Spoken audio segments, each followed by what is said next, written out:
Hi, I'm Ben. And I'm Josh. And this is the Bad at Magic podcast, a podcast about games, life, and other things. And welcome to episode 98. So, Ben, did you know that in the National Hockey League, which is a hockey league in North America, professional hockey league in North America, you cannot have a jersey that goes higher than 98? Well, why 90? I understand the two-digit limitation, but no, I didn't know this. Why not? Well, the 2 digits is also just an artificial construct of, we just don't want to have 3 numbers on our jerseys. That would look weird. Yeah. But in February 6th of 2000, the entire NHL, the entire league, retired the number 99 because that was Wayne Gretzky's number, and he had retired just that previous season. Okay. Wayne Gretzky's conversation's up there with Michael Jordan and Pele and the all-time greats in their sport. Yeah. No, he is, when you think of the sport of hockey, Wayne Gretzky is the guy. He was hockey's greatest son, or however you want to phrase that. Yeah. He has the most records in the league, which includes records for the most goals, the most assists, and the most points. I actually had to look that up because points is actually a combination of goals and assists. So saying he has both the most goals and the assists and points is kind of redundant. But I love the technical details of that. Yeah. And the other thing that I thought was really interesting looking at this is the league decided to retire the number, not just because, it's a great homage to, hockey's greatest athlete or whatever, but also because they realized there was going to be no other professional hockey player that would ever dare to wear the number 99 after Wayne Gretzky retired. I don't know. You get those cheeky young guys sometimes that just want to come out of the gate swinging. Well, but when you say come out of the gate swinging, in basketball, that's one thing if somebody thinks they're a hot shot and then gets put back in their place. In hockey, other teams would literally punch that guy in the face. I love that. Okay, so I rattled off a few all-time greats. Pele in soccer and Wayne Gretzky in hockey and Michael Jordan in basketball. Who are some of those others in the other sports? Who do you think of in football as an all-time great, maybe the greatest ever in their sport? Oh, well, that has to be, what was that quarterback that keeps retiring and then unretiring? Tom Brady. Tom Brady, yeah. My wife hates his I guts. Think too. Tom Brady's up there in that discussion. What about baseball? Yeah. Who do I think of in baseball? Well, I don't follow a lot of baseball, but I'm also an Arizona Diamondbacks fan, and there was a stretch where Randy Johnson was our pitcher, and I really liked baseball during that era. And there was one time, it's this great video on the internet where Randy Johnson threw a link fastball in the show notes, and killed a bird that was flying past at that exact moment, and it just exploded.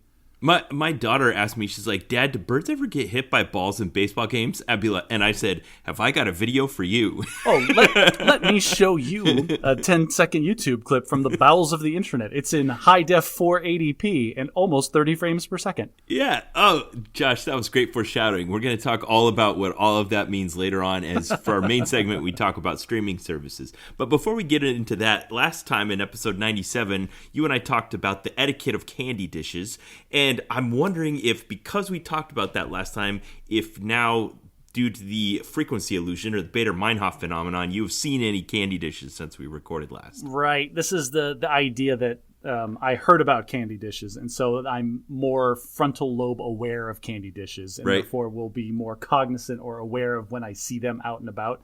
And I am happy to report to you, Ben, no. Despite what you think the world is like, where everyone's just giving everyone else candy all the time, I did not run into any extra candy dishes in my normal day-to-day life. I am disappointed. Well, listeners, if you saw some candy, you know what? I would love it, listeners, if you would post photos of candy dish on our Facebook page. Go to our Bad at Magic page on Facebook and post some photos of candy dishes that you see. That would just tickle me to no end. I would love it. I love that idea so much, because that's one of the stupid things that the internet allows you to do.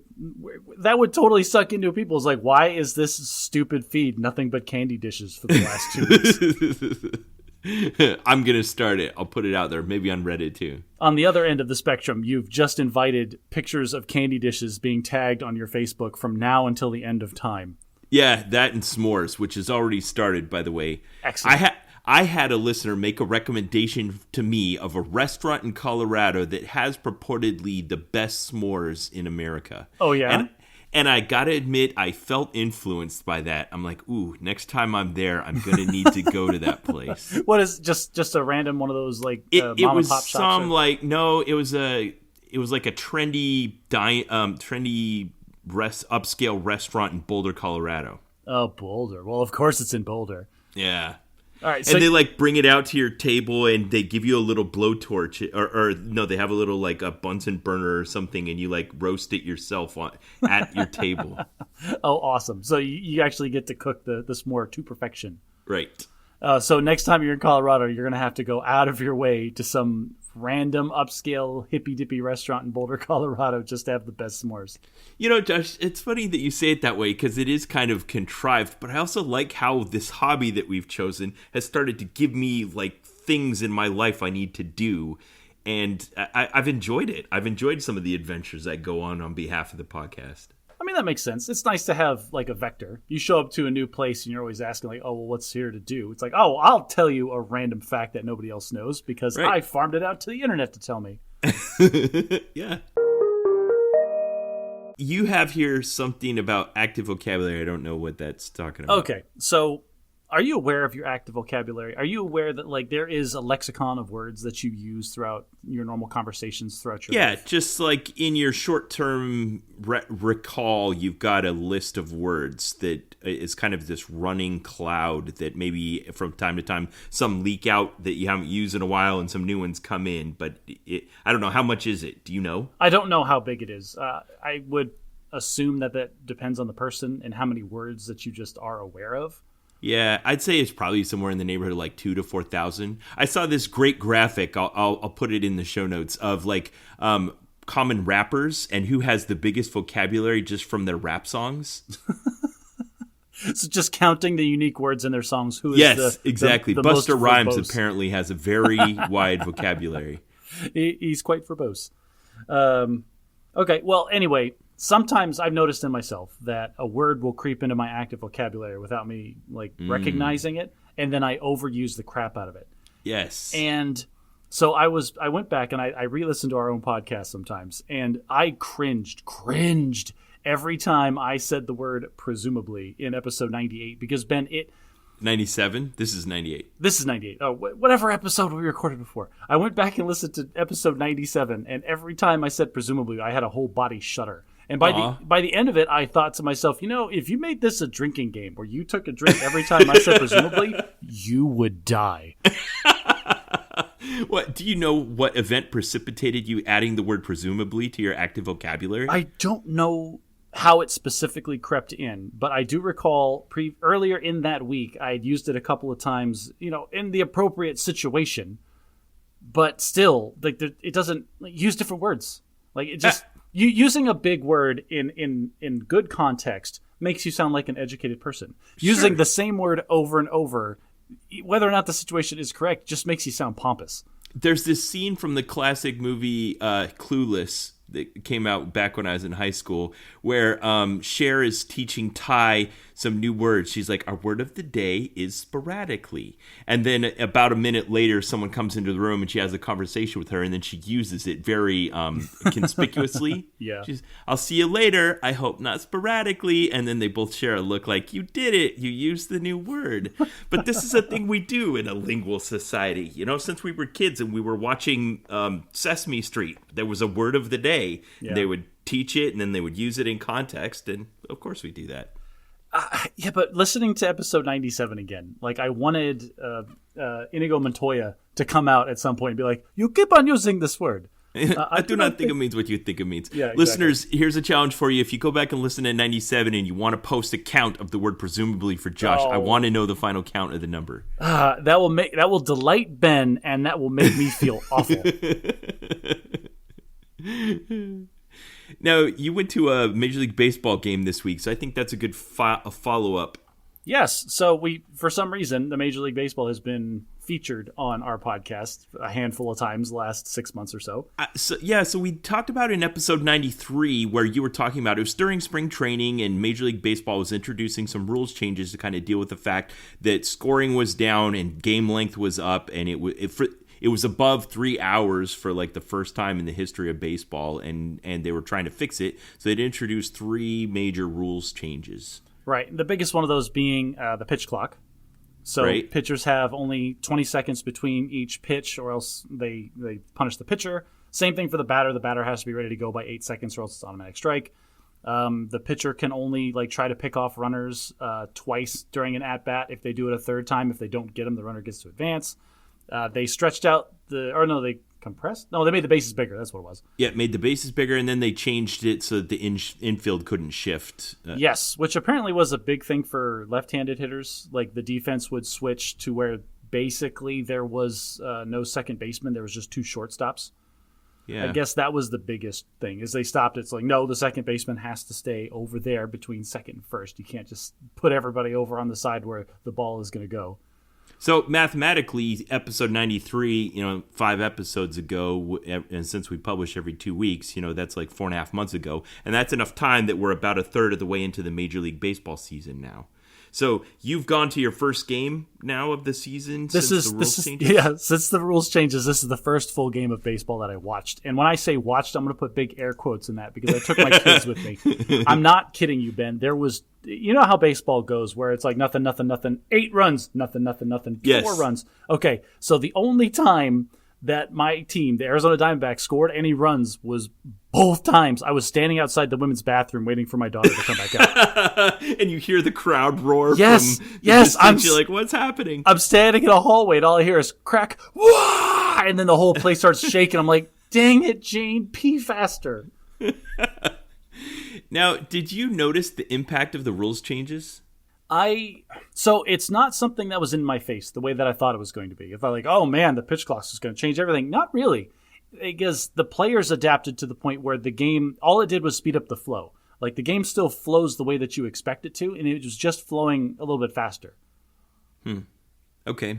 Do you remember what the final score was? The final score was 2-7, I believe. And the only reason I remember that it was 7 is because if I go to Taco Bell today, I get 3 free tacos.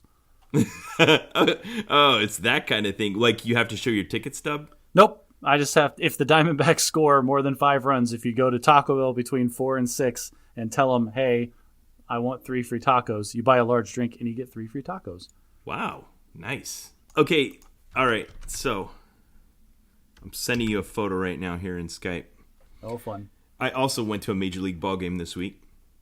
You didn't tell me. I know. I was waiting to surprise you on the podcast. This is you in... I didn't realize that you were a Yankees fan. You have a Yankees jersey that you've purchased?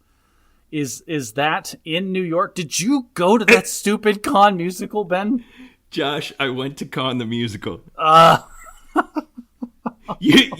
Watching that all happen in real time was amazing. You just deconstructed it. You looked at a photo of me in a Yankees jersey and you realized I went to Con the musical in New York City. You knew that was going to happen. You knew sending me that photo was going to flick a bunch of dominoes in my head and you just wanted to watch them fall. I knew it, and it was everything I hoped it would be.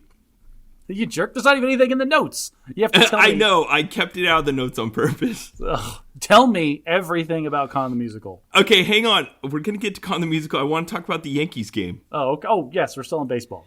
Okay, so I went to Yankees Rays on last Thursday, 11th of May, and I was very conscious of observing the impact of the rules changes. Okay. The final score of the game was 8-2 Rays. The Yankees lost. I just put on a jersey so I'd fit in, and I was looking for a souvenir from New York. And so I went and looked it up and found some people that had crunched and done the math, and basically about a third of the way through the season, the average length of games is down by like 23 minutes. Wow. I mean, that makes. I did look this up. The game that I was at last night ran 2 hours and 34 minutes. So okay, and mine was 2 hours and 37 minutes. Okay. There you go. Having the desired impact, because I think last season the average game length was like 3 hours and 10 minutes or something like that. So significant reduction in the length of the game. Everything we mentioned, the bigger bases, the 20-second pitch clock. I really noticed the impact of the 20-second pitch clock on the two pitchers. So for this game, it was Yankees pitcher Domingo Germán and Rays pitcher Drew Rasmussen, and it was a contrast of two styles because the Yankees pitcher really seemed kind of perturbed by the pitch clock. Like he was pushing up against it constantly, and he was rushing his motion. But the Rays pitcher seemed really relaxed, and he pitched another 2 innings than the Yankees pitcher. That's interesting. I'm interested. The next question I want to ask is the age difference, because the pitch clock has been a thing in the AAA minor leagues now for a few years. So if you're a younger player, it seems you would be more used to it. I don't know off the top of my head, but my perception was that definitely the Braves pitcher was younger than the Yankees pitcher. Fair enough. Okay, that's interesting. So that it probably just takes practice. And there's a lot of estimates that even though we're seeing these big spikes and changes, like for instance, the number of stolen bases is up by is double what it was last season. That's exciting. That's what the league wanted. Right, and we predicted this back in '93 when we were talking about the fact that the bases are closer together and the pitchers can't disengage as much, and that could drive increase. And the stolen base percentage was the highest it's been in history, 80% success rate. So if you're a base stealer, now's the time.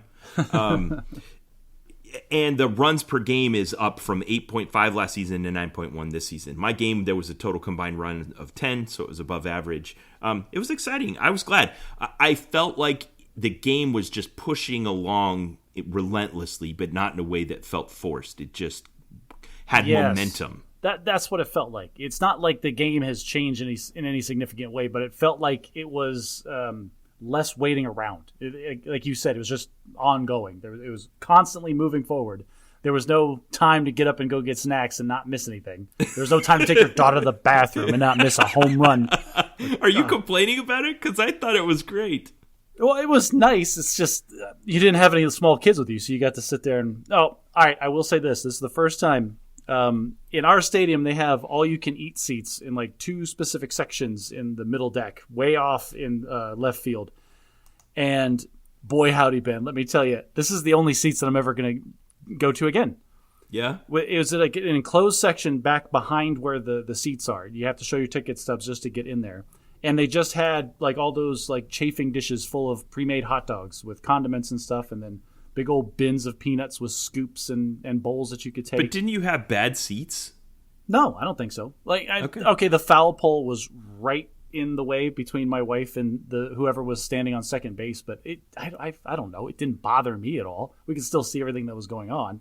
And that is vastly outweighed by the fact that my family probably ate $800 worth of hot dogs and chips while we were sitting there. So you mean 10? I myself had 5 hot dogs and like 8 bags of chips, and this was ridiculous. They had soda fountains with unlimited refills, but they only gave us like the 5-ounce Dixie cups. Like the smallest of the small cups. Yeah, it was the dumbest thing ever. Weird. I ended up leaving that section to go to a normal bar to get like an actual beer because it's a baseball game. You have to have one. And then when I was done with that, I was filling that with soda. Yeah. There's this stereotype of food and drink at baseball games being extremely expensive, and it'd been a while since I've been to one. I guess it's only been like a year, but it hasn't kept up. It felt reasonable, actually. The amount of that I spent on food and drink. Well, what did you eat? I had a bag of Cracker Jacks so that we could, because Cracker Jacks the ball caramel game, corn with peanuts in it, and a couple of drinks, a hot dog, and a bowl of macaroni and cheese. You see, the problem is you didn't take your 2 like youngest gremlins with you in the bottomless trash compactor pits of hunger that they are. It's like, I want cookies. I want cotton candy. It's like, why don't you walk up there like 10 rows back by yourself and get another hot dog? I can get another one? Yep. Why don't you go get 2 hot dogs and come back and just watch their eyes? Like, yes. I'm like, no, that's a win for me. Okay. Well, I don't think they had that where I was at, but if I'd be willing to give it a shot. Okay, so you asked about the rest. I got to tell you what happened, Josh. So if you remember, a month ago when we recorded episode 96, I did something a bit cheeky and said, hey, I found out that YouTube personality Brental Floss has spent the last 8 years working on a Star Trek parody musical called Khan the Musical that is opening for a 5-week limited engagement off-Broadway in New York City. Does anyone want to meet me and go see it? Crickets and silence. Oh, nobody took you up on murdering you in an alley in New York? Okay, first of all, Josh, there are no alleys in New York. Second, I found this out. Basically, because of the grid layout and the way that New York City is structured, they don't have alleys, which is why whenever you see things of New York, there's always trash in the street because there's no alleys. And deliveries are happening on the street because there's no alleys. Well, that's good. At least I can rest assured knowing if you get murdered in New York, it'll be in plain sight. Right. That's the point. So I was last week. One of our listeners reached out to me and said, "Hey, is that offer still open to go see Con the Musical in New York?" And you blew up that person's phone so hard they probably had to get a new one. And I said, "For real? Are you serious?" And they're like, "Yeah." And I said, "Okay, let's do it." And I threw out a couple of dates because this is only 5 weeks and we were already 1 week into it. So it had to be in the next 4 weeks. And it turned out that what worked out in both of our schedules was like 3 days away. Wow. So all this like happened. Right now. All this happened between the last time you and I recorded and now. You booked like a whole mini vacation to New York City just to go see a musical and a New York Yankees game. Yes, I booked 3 days, 2 nights. I got an Airbnb for the first time ever. That was a whole experience. And we went down to Greenwich Village in Soho and had an apartment that was just a couple of blocks away from the theater. I went and saw a whole bunch of stuff and went and saw Con the Musical off Broadway. So, let me tell you about it. So, YouTube personality Brent Black, Brentalfloss is his handle, apparently conceived this idea to create a Broadway-style themed Star Trek parody musical based on Star Trek II: The Wrath of Khan. Did he get this like license through Gene Roddenberry before he did all this? No. So I got to read to you what it says on the back of the program.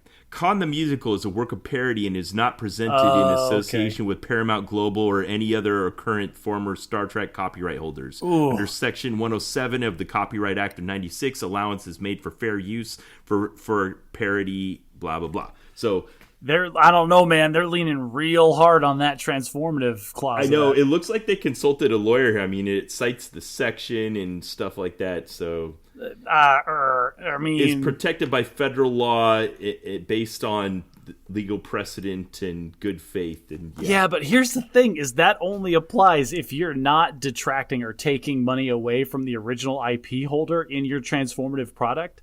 And, like, it's arguable that the fact that he's charging for tickets to see his Broadway musical about IP that he doesn't own is directly impacting the profits of the actual IP holder. Yeah, I don't know anything about that. Do you know, like, when they made Galaxy Quest, how it was kind of like a Star Trek parody but didn't use any names or any IP from Star Trek at all whatsoever? If that was to get around this same problem? I think so. I think that's just because they didn't want to make it about Star Trek, just because of this whole legal fiasco. Or maybe they didn't want to piss off the Star Trek fan base and just instead give them a clever nudge like, you know who you are out there. So Trekkies are a special group, and I think that's the reason that Galaxy Quest is frequently in the discussion for top Star Trek movies of all time. Because they could laugh at themselves, and Galaxy Quest was nothing if not mean-spirited. It was definitely a loving send-up of the adoration of a science fiction television series from the 50s and 60s. Okay, well, or 60s and 70s, whenever it was. All intellectual property rights and pending lawsuits aside, how was the show? Okay, so some of its greatest strengths were also its greatest weaknesses, in that it was just a reenactment of Star Trek II: The Wrath of Khan. If you got that from the first 10 seconds, you knew the whole plot of what you were about to see. And the rest of it was just the journey of going through the parody and the jokes and the inside and the plays on things.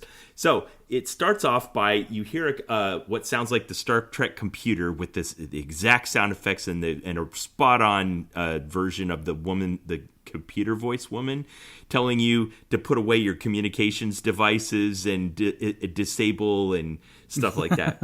Basically, your role in the audience is you are a simulated holographic audience in the holodeck representing a production of a musical theater. Then Lieutenant Commander Data comes out onto stage and tells us, as his simulated audience, that he has been researching the annals of Starfleet history, and he is about to put on a reenactment for the crew of the Next Generation Enterprise, a retelling of the story of the First Generation Enterprise with Captain Kirk and the story of Khan. I'm over here and I'm laughing because this is going to get sued into the ground. Oh my goodness. No, I don't know anything about that. I don't know anything about that. It was first of all, it was hilarious. Second of all, the audience, the demographic was definitely skewed older. It felt like it really drew out Trekkies. That was the people in the room. I don't think anybody walking off Broadway is looking at shows and be like, oh, Con the Musical, that sounds interesting. Honey, let's go see this random showing. Like, no, people that walked into that building knew exactly what they were going to see. Right. And so it was a very friendly audience, and it was great. I was there in the second week of it being in production, and there was some razor sharp parody. The jokes were flying like crazy, too fast. This definitely outed me as not a very serious Trekkie. Oh dear. So you got to really be into the culture to like get the full experience. Yeah, I think I was a bigger Brentalfloss fan than a Trekkie, but it was just the jokes were flying. Some were pop culture and timely and very current, and some were back in the day. There was 2 razor sharp William Shatner impersonations. And first of all, I hope William Shatner never hears about this or ever sees it, because if he has any degree of sensitivity to this kind of thing in his body, he was probably the biggest subject of parody. I think William Shatner has been parodied in every media ever. Like the way that he acts and speaks is unique and unmistakable. Right. It's so unique and unmistakable that they did something that wasn't done in the original movie, Star Trek II. If you remember, that's when it's revealed that he has a son who was one of the scientists that was working on the Genesis project. So basically, they had the actor that was playing Captain Kirk and the actor that was playing his son both do just a mirror image William Shatner impersonation the whole time. And it was hilarious. I wonder who his son is in this film. Because it was a small theater and a limited run, it felt like it was a prototype almost. And I think that's what it is. I don't know how to classify that in the context of the life cycle of a musical, but how big was the audience, do you mean? There was probably 100 there. Yeah, that's kind of a small showing for something like that. Yeah. So, but the theater didn't have that much capacity. It wasn't a very big theater. And the stage just had one background that they just kind of changed the color of, but they didn't have sets built. The bridge of the Enterprise was just 4 desks that they wheeled out and sat behind. They had an office chair that looked like a high-end gamer chair, maybe not too high-end. Oh, Ben, you precious person. Have you never been to like a low-budget musical before? Because like you're just... No, I haven't. Have you?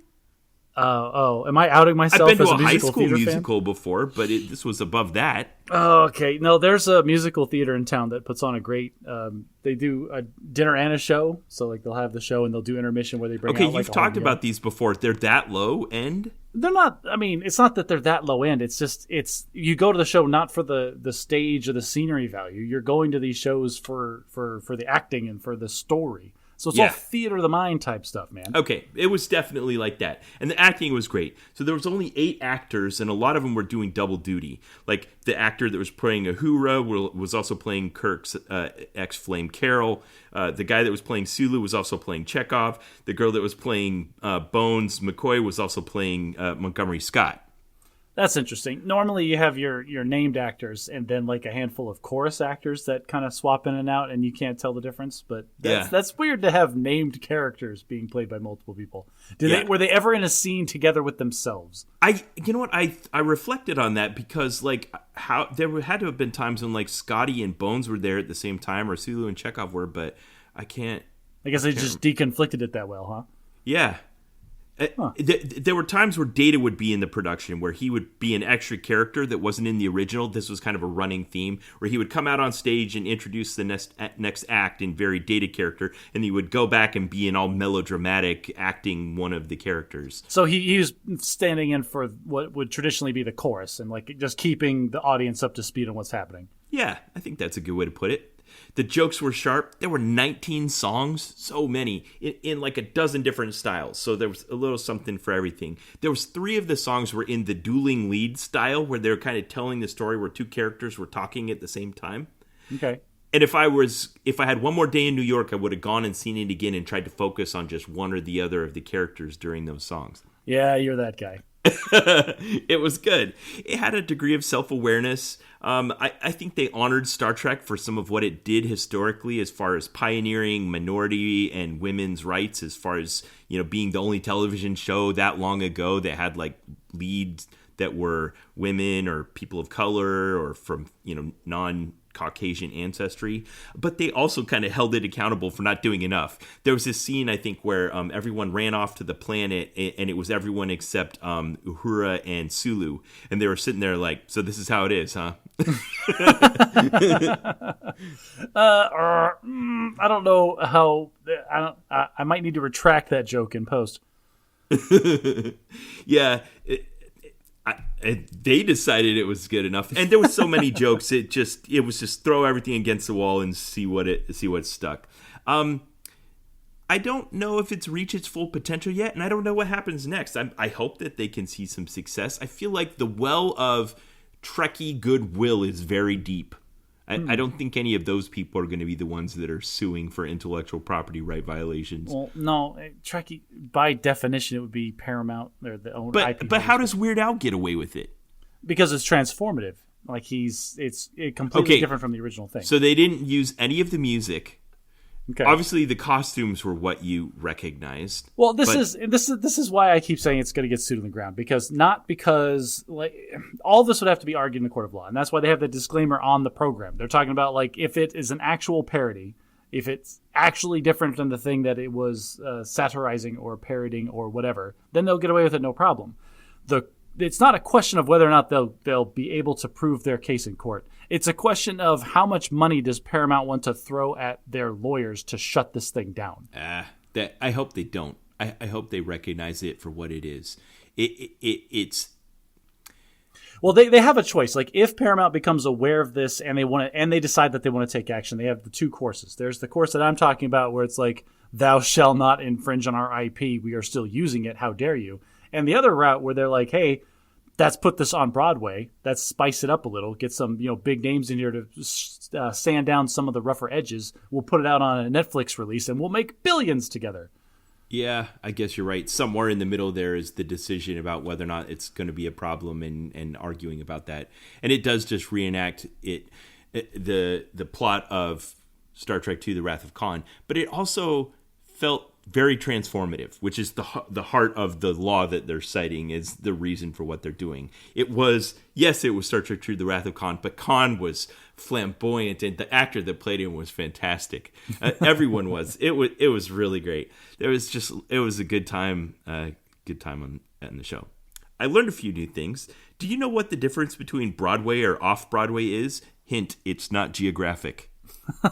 So Broadway means that it's in like a first run theater, and then off Broadway means that they're kind of putting it on themselves, that they're paying out of pocket to actually make this thing happen, right?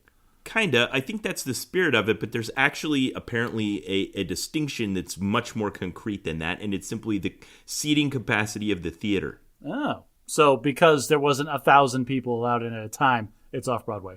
Yes. Apparently 500 or more seats is considered Broadway. As long as it's in New York, no matter where it is, if the theater has more than 500 seats, it's considered a Broadway production. Oh, interesting. In that case, my daughter's putting an off-Broadway production of her ballet recital in a month or so. This is like champagne versus sparkling white wine. It has to be in New York. All right, so for me, that's bourbon versus whiskey.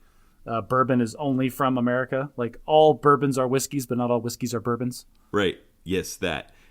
So this was an off-Broadway production. What I found out is where we stayed, it was adjacent to the NYU campus, New York University campus. And so inadvertently, we'd stayed there. And the reason I wasn't able to get a hotel room and ended up getting an Airbnb was because it was NYU's graduation week. So there was lots of students in caps and gowns roaming around and that kind of thing. Did you go to the NYU graduation, Ben? Because this is something you would do. I can see you like, oh, there's graduation. Well, let's go sit in the stands. Like, did you actually go? Kinda. The other person I went with packed the agenda full of things to do, so we did a lot of stuff. We went to a Yankees game. We went to the 9/11 Museum. We went to Times Square. We went to Central Park. We went to Rockefeller Center. We went to Penn Station. We went to Madison Square Garden. rode the subway, went to Greenwich Village, took a guided tour, whole bunch of stuff. Great first time experience in New York. Loved it. Did you get mugged? No, I didn't check off all the things on the bucket list. Yeah, well, you'll have to go back to New York. I did get accosted by several dozen angry homeless people. What are those people so mad about? Being homeless, obviously. I feel like that's the first answer that should come to mind. Did you go to Central Park? I don't know if you listed that in your list. Yeah, I did. Perfect. That is on my bucket list. I want to go. I have no desire to actually go to New York because all the stuff is like, oh, whatever. It's a big city. I don't care. But I would love to go for like a long run in Central Park. You definitely can. It's way bigger than I imagined. It's 900 acres. It's humongous. Cool. So, and it's crowded. It's the people's park, so everyone goes there to do things. But you could still run. And I agree with you. I think it would. The experience I kept having over and over and over and over in New York was the feeling of like all of the media that I've consumed growing up. I looked up at an apartment building, and it was the building that they filmed for the exterior of Friends. Or I went to Central Park, and there was the bridge where, the bridge in every movie, yeah, in Elf, where they had the snowball fight, or the Empire State Building, and the horse-drawn carriages, and just all the things. Yeah, so it's just so overrepresented in the media. You felt like you'd been there. Yeah, it really feels familiar to go there. I made the mistake of trying to go to the Nintendo store in Rockefeller Center on the 12th of May, which happened to be the release date of The Legend of Zelda Tears of the Kingdom. Oh, so there was a line that, I did the thing from the Christmas Story where it went up and pulled on the door, and they're like, buddy, that's the end of the beginning of the line. The end of the line's back there. And it was 2 blocks away. I was like, yeah, not doing that. They should really make separate lines where, I have no interest in buying the new game. I just want to look around. Yeah. So I made some new friends, saw some old friends. I hope to go back someday and do some of the stuff I didn't do, go to some art museums or a few other events. But thumbs up, great first trip to New York City. This is the difference between you and me. You describe a trip, and you're talking about all the highs and the wonderful people you met and the experiences, and all I would be able to do is complain about, the minutia. It's like, oh, man, they lost my bag on the way back, and it sucked. I don't know. There's just the whole just universe bias coming into it. It's good stuff. Yeah, I had a nightmare of experience in the security in JFK, but that was on the way out, so no big deal. Did you print out your boarding pass again? Did you have a physical copy of your boarding pass? No, and that turned out to be a problem because the process for screening out the people that were TSA pre-check broke down. And because I didn't have a physical copy of my boarding pass, after I'd put my phone in the X-ray scanner, I got selected for triple additional screening. They were frisking me, and I'm like, I got freaking TSA pre-check. He's like, oh yeah, prove it. I'm like, it's in the X-ray scanner. You took it away, dude. Your military ID should have got you through. I had my military ID. That's what got me selected for triple extra scanning. What's that in your pocket, sir? Step over here. It's my military ID. I'm active duty. Leave me alone. Yeah, I did that. And he said, well, you must not have put it on your ticket or you wouldn't be standing here getting frisked. I need you to say that all again in an outlandish New York accent. That was one thing I was really disappointed in. New York, you need to step up your game. I only met 3 people with outlandish New York accents, and the guy at the TSA was not one of them. He needs one if he's going to be giving you that kind of guff. Yeah. There was the filth that they try to keep ahead of. There was a bit of crowdedness, but you have to expect that in a big city like that. One thing that was really, really obvious that I don't have any context for because I went there a long time ago is that New York has recently legalized marijuana and it's become virtually ubiquitous, especially in the area surrounding this campus. Kidding. You're in the middle of a college campus in a place where weed is legal and you could smell it all the time? That's interesting. Yeah, so Washington Square Park felt like I had stepped into a time machine and ended up in a hippie commune in the 60s. I mean, it was unreal what it was like going in this park on Friday afternoon. Did you maintain your purity, Ben? Did you say no to all the peer pressure? I don't see how I could have inhaled that much secondhand marijuana smoke and have. I hope I don't get popped for a random drug test next week. Did you find yourself randomly giggling for no reason? Were you absurdly hungry with no explanation? Okay, so I'm going to take over for a second. You ready? Go ahead. Okay, so this is the Bad at Magic podcast. So occasionally we have to talk about Magic. Yes. Okay, much to the chagrin of many of our listeners. Sorry, it's my podcast. I'll talk about what I want to talk about. There was a huge change recently to the rules for like one of the major formats that I want to talk about because I think it's an interesting intersection, and like I don't know, there's points about that are not necessarily Magic related that make it interesting. So Standard is one of the many formats that Magic the Gathering supports. And basically all that means is that Magic has printed some 40,000 cards over its lifespan. And so we have to narrow it down. It's like, okay, like if you want to sit down to play a game of Magic, you have to ask, what format are we playing? Like, what cards am I allowed to use in the deck of cards that I'm playing against you? Because it's not fair for me to sit down with my Standard deck against you with your Modern deck because you'll blow my doors off because the card pools are different. So for the longest time, Standard has been the last or the most recent 2 years worth of cards that have been printed, with a rotation coming every September. There's a set that always releases sometime in September or October that then marks the expiration of the oldest handful of sets in the format. Well, the manufacturer of the game has said that they're having problems. People aren't playing Standard, and Standard is our supposedly the biggest format, or the most, like the format that they push the most for tournaments and blah, blah, blah, all this kind of stuff. But people aren't playing it, so we have to fix that. So here's what we're going to do. We are going to change Standard rotation. Instead of 2 years worth of cards, it's going to be the last 3 years worth of cards. That's pretty significant. I mean, it's a huge change. It's a huge change. I mean, the card pool is going to, just looking at that, the card pool that you are allowed to select to make your deck is going to increase by 50%. Right. Just the sheer number of cards that you have to play with. And it's interesting because I'm hearing a lot of, consuming information about this specific change, I'm hearing a lot of arguments on both sides.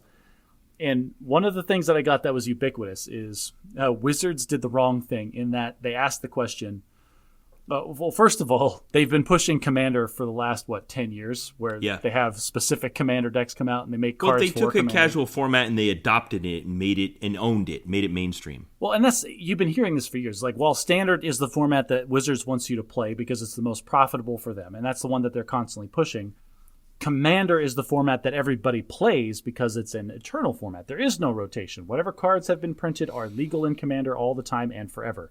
Minus a handful of banned cards. We're not going to talk about those. I didn't read all the way through your notes here, but it feels like the causes of the current situation, that's part of it. Commander's part of it. The COVID quarantine's part of it. MTG Arena is part of it. All of the things that contributed to the decline of Standard to not being the most popular format anymore, and Wizards is trying to revive it because it's profitable for them. Right, exactly. But this is what drives me nuts is like, oh, what do you mean the format that we completely ignored for the last 5 to 10 years is on the downhill? We need to fix this. Abandoning the Pro Tour also contributed. So they look down at their console and they'll be like, what are the buttons and dials we have on this console that could potentially reverse this trend? What I love is somebody put it this way, is like Wizards asked everybody the question, why don't people play Standard anymore? And they got 2 answers. On one hand, people said it's too expensive. Because, like, the fact that cards are rotating, I can speak to this personally because I played Standard religiously. Cards rotate every 2 years, which means you have to buy an entirely new collection every 2 years. At least. And usually it's more often than that. Usually every couple of sets that come out, like, the meta changes and you have to completely rebuild your deck. You have to rebuy all the cards that you have on a regular rotating basis. Which is why it's good for them. It's good for Wizards because, yes, I'm buying more cards. And this is what drove me to more eternal formats because, like, I don't want to do that anymore. On the other hand, it was the answer was it rotates too quickly, which is kind of the same problem because, like, oh, well, why would I want to invest any money in a format that's going to change in 6 months? Like, I can tell you from experience, when you're coming up on a rotation like this, like, say it's even January or February of the year of a rotation, and another set comes out, and it's like, I'm not going to buy any of the old cards to make this new deck work, because they're just going to rotate in 6 months. I'm just going to wait it out until rotation happens, and I'll buy stuff for that. So Wizards got these two answers where it rotates too fast and it's too expensive, and they like, oh, well, we don't like the it's too expensive answer, so we're going to go with the it rotates too quickly, and we'll just make it rotate slower. Okay, so again, looking down at the console and what are the buttons and dials we have to turn, changing the rules of what constitutes Standard is definitely one of the dials. What do you think the buttons and dials are on their console for making it less expensive? Oof, that's interesting. So, I think the biggest problem that people have with Standard, especially right now, if you look back at the Pro Tour that just happened a couple of weekends ago, and you look at the decks that people brought to play at that Pro Tour, if you count two cards, there's two cards, one's black and one is red, those two cards together in a deck constituted 50% of the decks that all of the pros played at that tournament. Yeah. And if you take just one of those cards, just the red one, it was in 75% of the decks. Yeah, that card's just way too good. I hope it gets banned in Standard soon. And we're talking about Fable. I have 4 of them. Cares. Of course you do, because you play Magic, and it is a very, very objectively good card. Yeah. So this is what people are talking about. Like, if you want to make Standard less expensive, you just need to make those cards more accessible. You need to drive the secondary market price of those cards down, which means you need to reprint the cards that are dominating the meta, or you need to print cards that directly oppose the cards that are best in the meta. Okay, but again, to the hypothetical console, how do you fix, like, they can't just print that card in the next set that comes out. There's a pipeline. We talked about this in our bonus episode that our patrons get to listen to. If you're interested, go ahead and join Patreon. But we talked about this in our bonus episode, where they have so many ancillary products and extra printings and random crap now that if they wanted to squeeze in, like, hey, this card is dominating Standard and people are complaining because it's too expensive to get, we can easily shove this into a bonus sheet that's coming out in the next set and drive its price down by 50%. I wonder how short the timeline is for that. I don't know if they can affect it. Well, and that's one of the things that they talk about when they're going to extend Standard to 3 years. One of the it's so interesting, because then listening to Wizards' justification about one of the reasons that they're extending it from 2 to 3 years, it's like they're trying to undo the screw up they made when they went from a block Standard to a set only release. Because back when I was playing Standard back in the day, sets came out in blocks where there would be one big set and then 2 little sets that came after that. They were all in the same space, all in the same theme, all with the same mechanics. They all supported each other. They all made each other better. They went away from that because they wanted more flexibility. They wanted to be able to move and shuck and jive and introduce more new stuff faster to, keep us buying product. So now a set comes out, that set will have mechanics, and then we'll go to the next set, and maybe that set will have mechanics that are kind of like the previous set, but they have no obligation to be anything like each other. I mean, there's been a few times historically where, like, a card has been dominating the Standard format, and they don't want to necessarily just ban it from the format, because that has a lot of negative impact. So they'll rush an answer card into the next set that fits into the theme and mechanics of the next set, but just kind of sneaks in that can be an answer to the dominant card in the previous set. Well, and by saying that,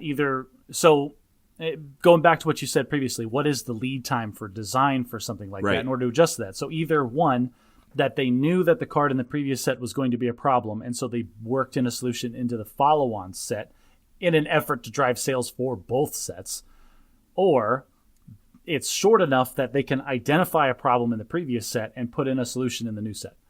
Well, even what you said about they could have a bonus sheet and stuff, that used to not be a thing, and it only recently became a thing, where they just include an extra card in the back of a pack that's not from the current set. Like, they only recently started doing that. So they added a new button to their console of things we can do.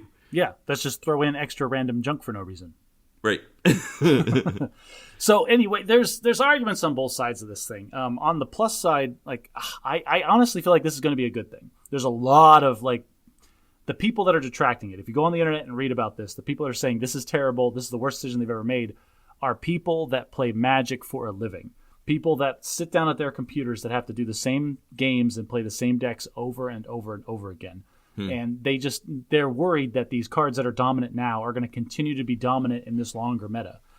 I think that's inherently short-sighted, because, like, if you take a format that has a larger card base or a larger card pool, like to talk about Modern specifically, like, how many decks are viable in Modern that you would say are competitive? 40? Exactly. Whereas in Standard right now, there's like 5. So increasing the card pool is only going to increase the options that you have to create a competitive deck. Is that true? I thought I saw some statistics from Standard, and not only was there like 20 good top decks, but 20% of the meta was something else. 50% of the decks that were played at the Pro Tour. Okay, was you're just Rakdos talking about Midrange. 2 cards. Okay. Yeah. That's the thing. Is like those two.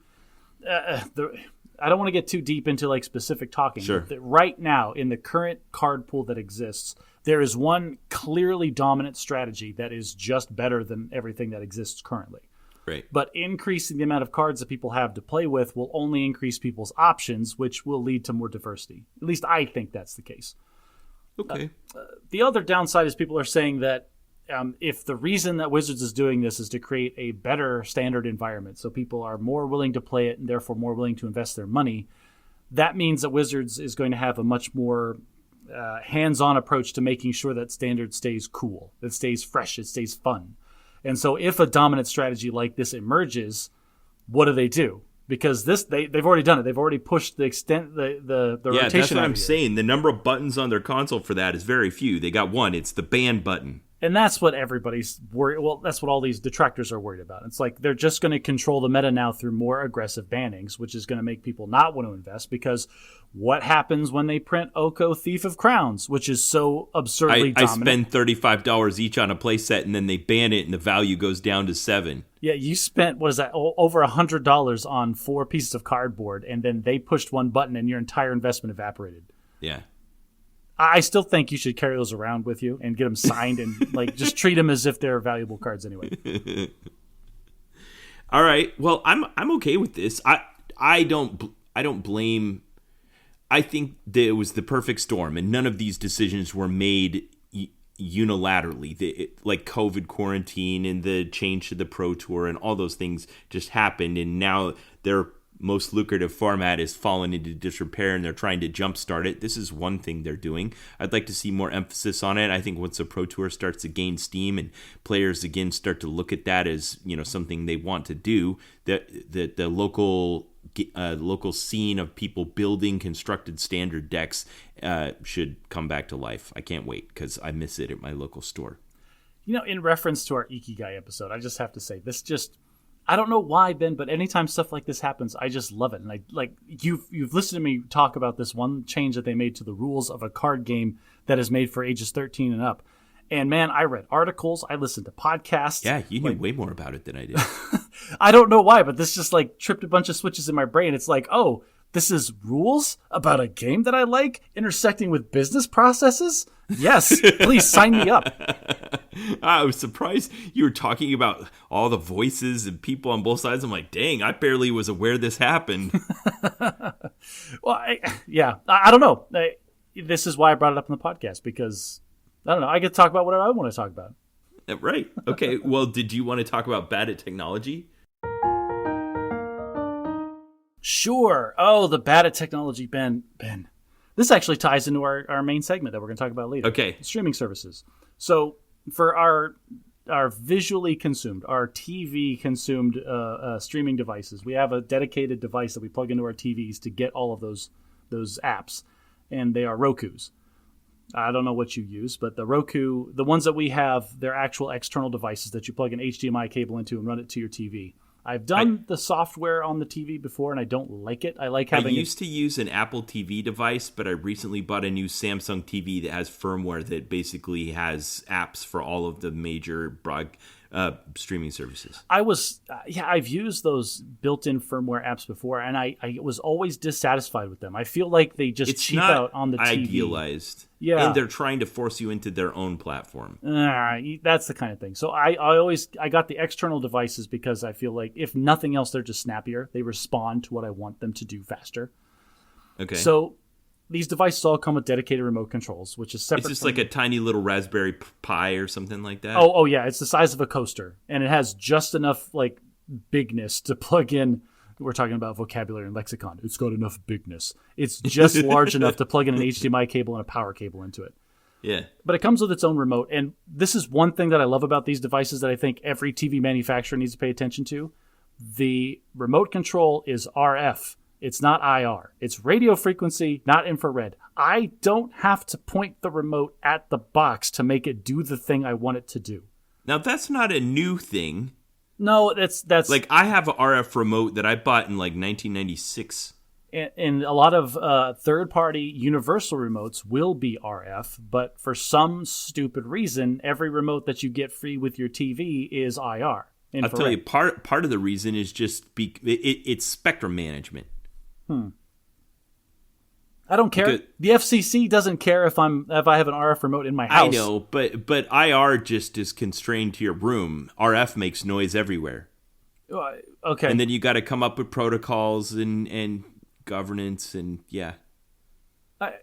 it's in my house, man. I'm not talking about a 10 kilowatt or a 1.21 gigawatt RF signal blasting out of my living room every time I change the channel. I think the theme of this episode is starting to be thresholds. It's from 0 to, like you said, a radio station. Somewhere in the middle is a threshold where governance has a place, but I don't think they define a minimum threshold. They might. If you look on the back of a remote, it has a FCC ID, and it says... it has the FCC. It says, I'm operating in these bands as defined by the FCC. I do believe that there is a threshold for different bands that if you're below the threshold, the FCC doesn't care. But I don't know that for sure.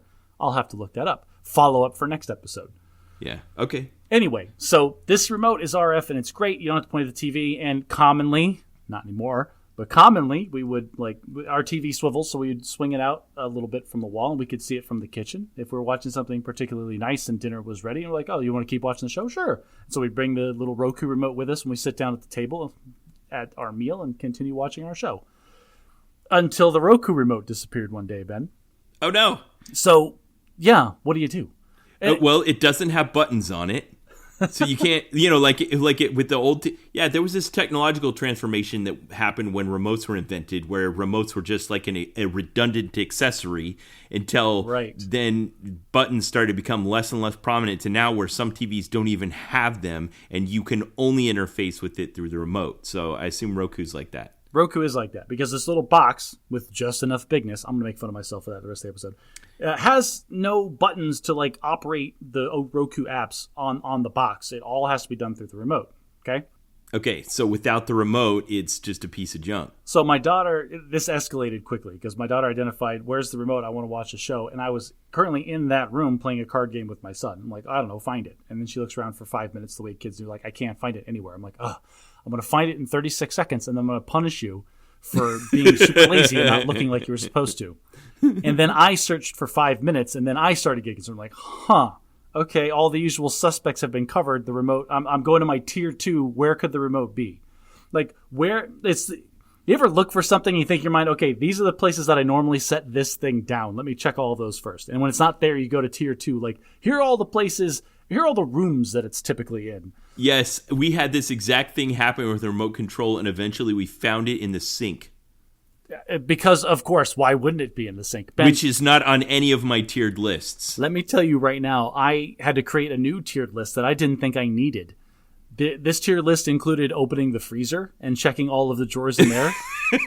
This tiered list included lifting the mattress in my daughter's room. What? This tiered list included removing every pillow and every cushion from every surface in my house and turning the furniture over. In some cases, literally turning the furniture over and having my children crawl underneath it to check.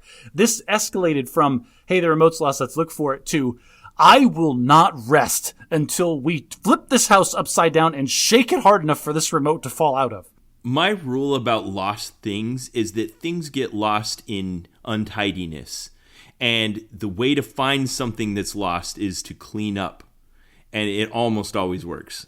Ben, you're But I'm assuming your house is relatively tidy, so... We have housekeepers that come on a regular basis. Yeah. We keep the house clean. I am... Okay, so aren't at this point you're like, well, maybe, I don't know, it ended up on someone's plate when they cleaned it off and it went into the garbage can or something like that? That's where I ended up. When we couldn't find it, I looked for a solid 45 minutes and turned the house upside down and made my children fear for their lives if they didn't find this remote. So... at that point, I was just it has to be gone. It has to have been destroyed. Somebody must have broken into our house just to steal my Roku remote. That's the frame of mind that I was in at that point. Okay. So it went from... It was in your pocket, wasn't it? It was not in my pocket. I checked. It was not in my pocket. That has happened to me. Oh, I will never let my wife live down the day that She assumed I lost her keys, and I did the same thing, turned the house upside down looking for said keys. Watching her become physically more and more angry with me with every passing moment, only for her to randomly laugh and go, oh, ha, and then like start walking away from me like, wait, what was that noise? Did you just find the keys? Were they in your pocket the entire time? And they were. Yeah. But no, this was different because we ended up not finding the remote. And like I had to go into damage control. I had to disconnect that Roku and like salvage a Roku from another room and plug it into our main TV so we could watch TV for a week. Okay. We were on this for Roku was in a bedroom, so it wasn't the high quality one. It did have an IR Was controller. This the running joke for a week? Like every time something happened, you'd be like, well, if you hadn't lost the Roku remote. My children did not make a single joke about this lost Roku because they knew the expanse of anger that like the well of hatred that I had for that subject was so deep they dared not tread its surface.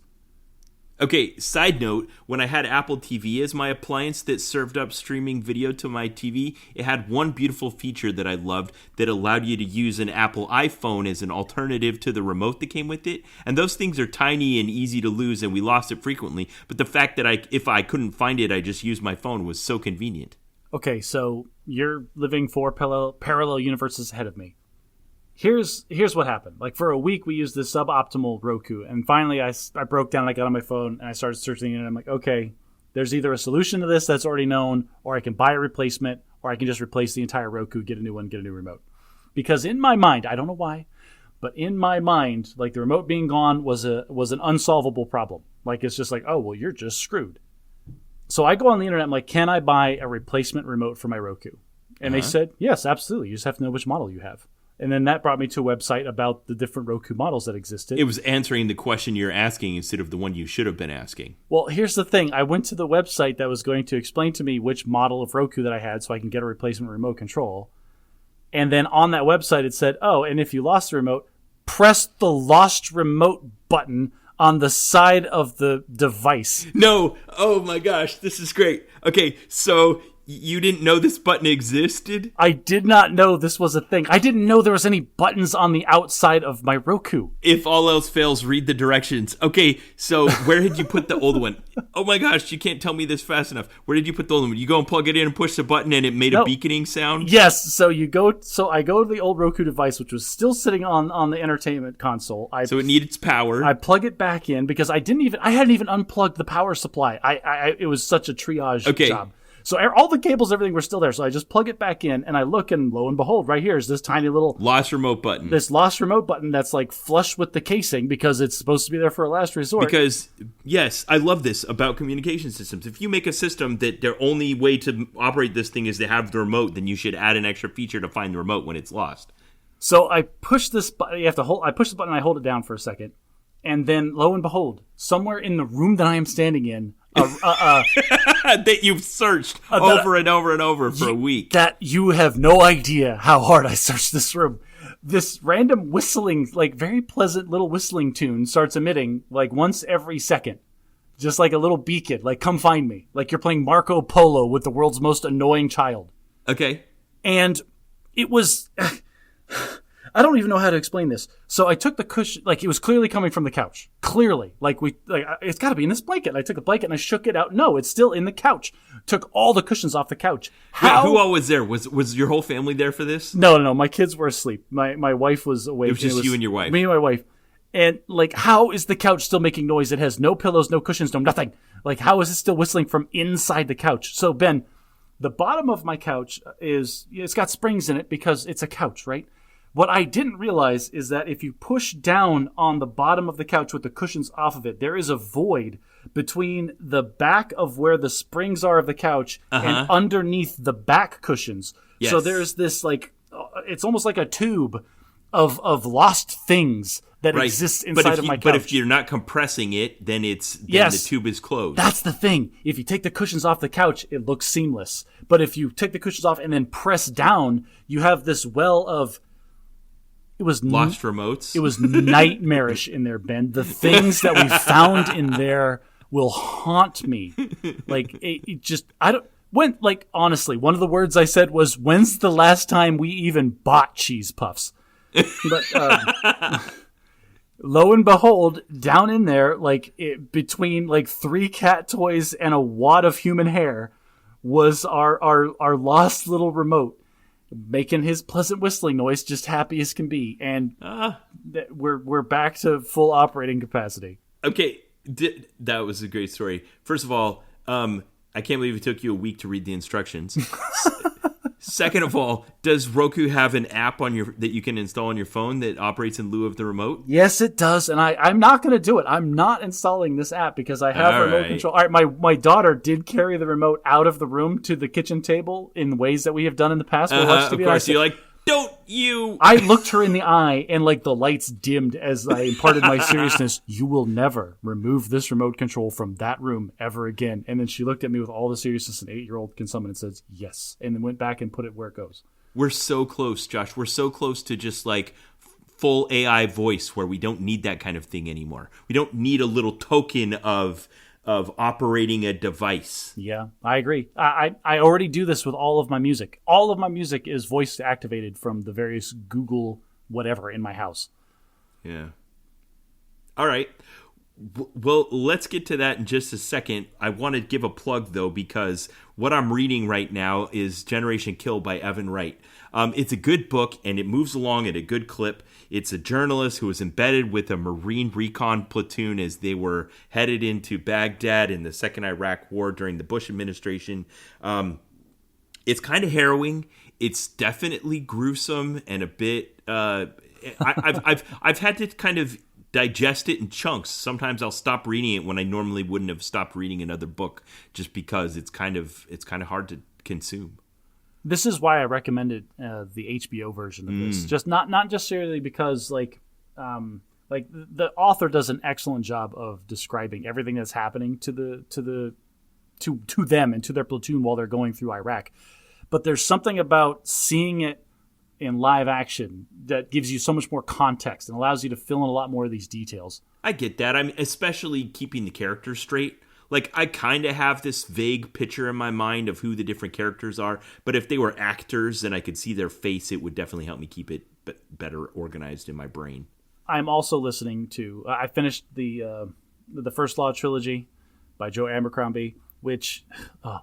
okay, so like I am reading this book, but I have to talk about that for a second. Because one of the things that TikTok does really well is they'll be like, oh, these are the 10 best whatever, because that's a clickbaity thing, right? And my wife showed me one. Like, oh, what about this? And it's the 10 best fantasy series of all time. And I had read like 6 of them. And one of them was the First Lost trilogy by Joe Abercrombie. And I thought it was really? Like, really? Like, I mean... After you'd finished reading After I'd finished reading all 3, I'm like, I mean, it's fine. I think one of our listeners wanted me to talk more about this on the podcast, too. Like, there's a twist villain at the end, which I appreciated. And, like, I kind of got that hint, like, in the second book. Like, this guy's kind of a jerk. And he totally was. But... I don't know, like, it was a good set of books, but if somebody asked me to recommend to them a fantasy series, I'm not going to recommend First Law series by Joe Abercrombie. Sorry, Joe. Sponsor the podcast.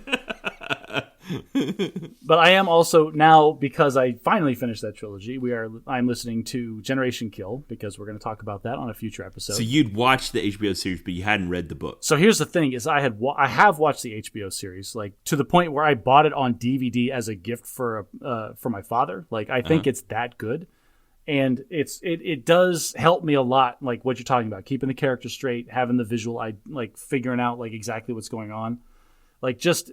It also helps being in the military and knowing that, like stuff that's going on the radios, or they use acronyms, and like I know what the acronym is. Like I get it. Like, oh yeah, sitting in the mop suit sucks. It's one thing to describe a plastic sitting suit around in a mod suit, but it's another thing to have done it. Yeah, it's another thing to know. It's like you have 9 seconds to put your mask on, and it's a pain in the butt. Like, yeah, it is. Yeah. Okay.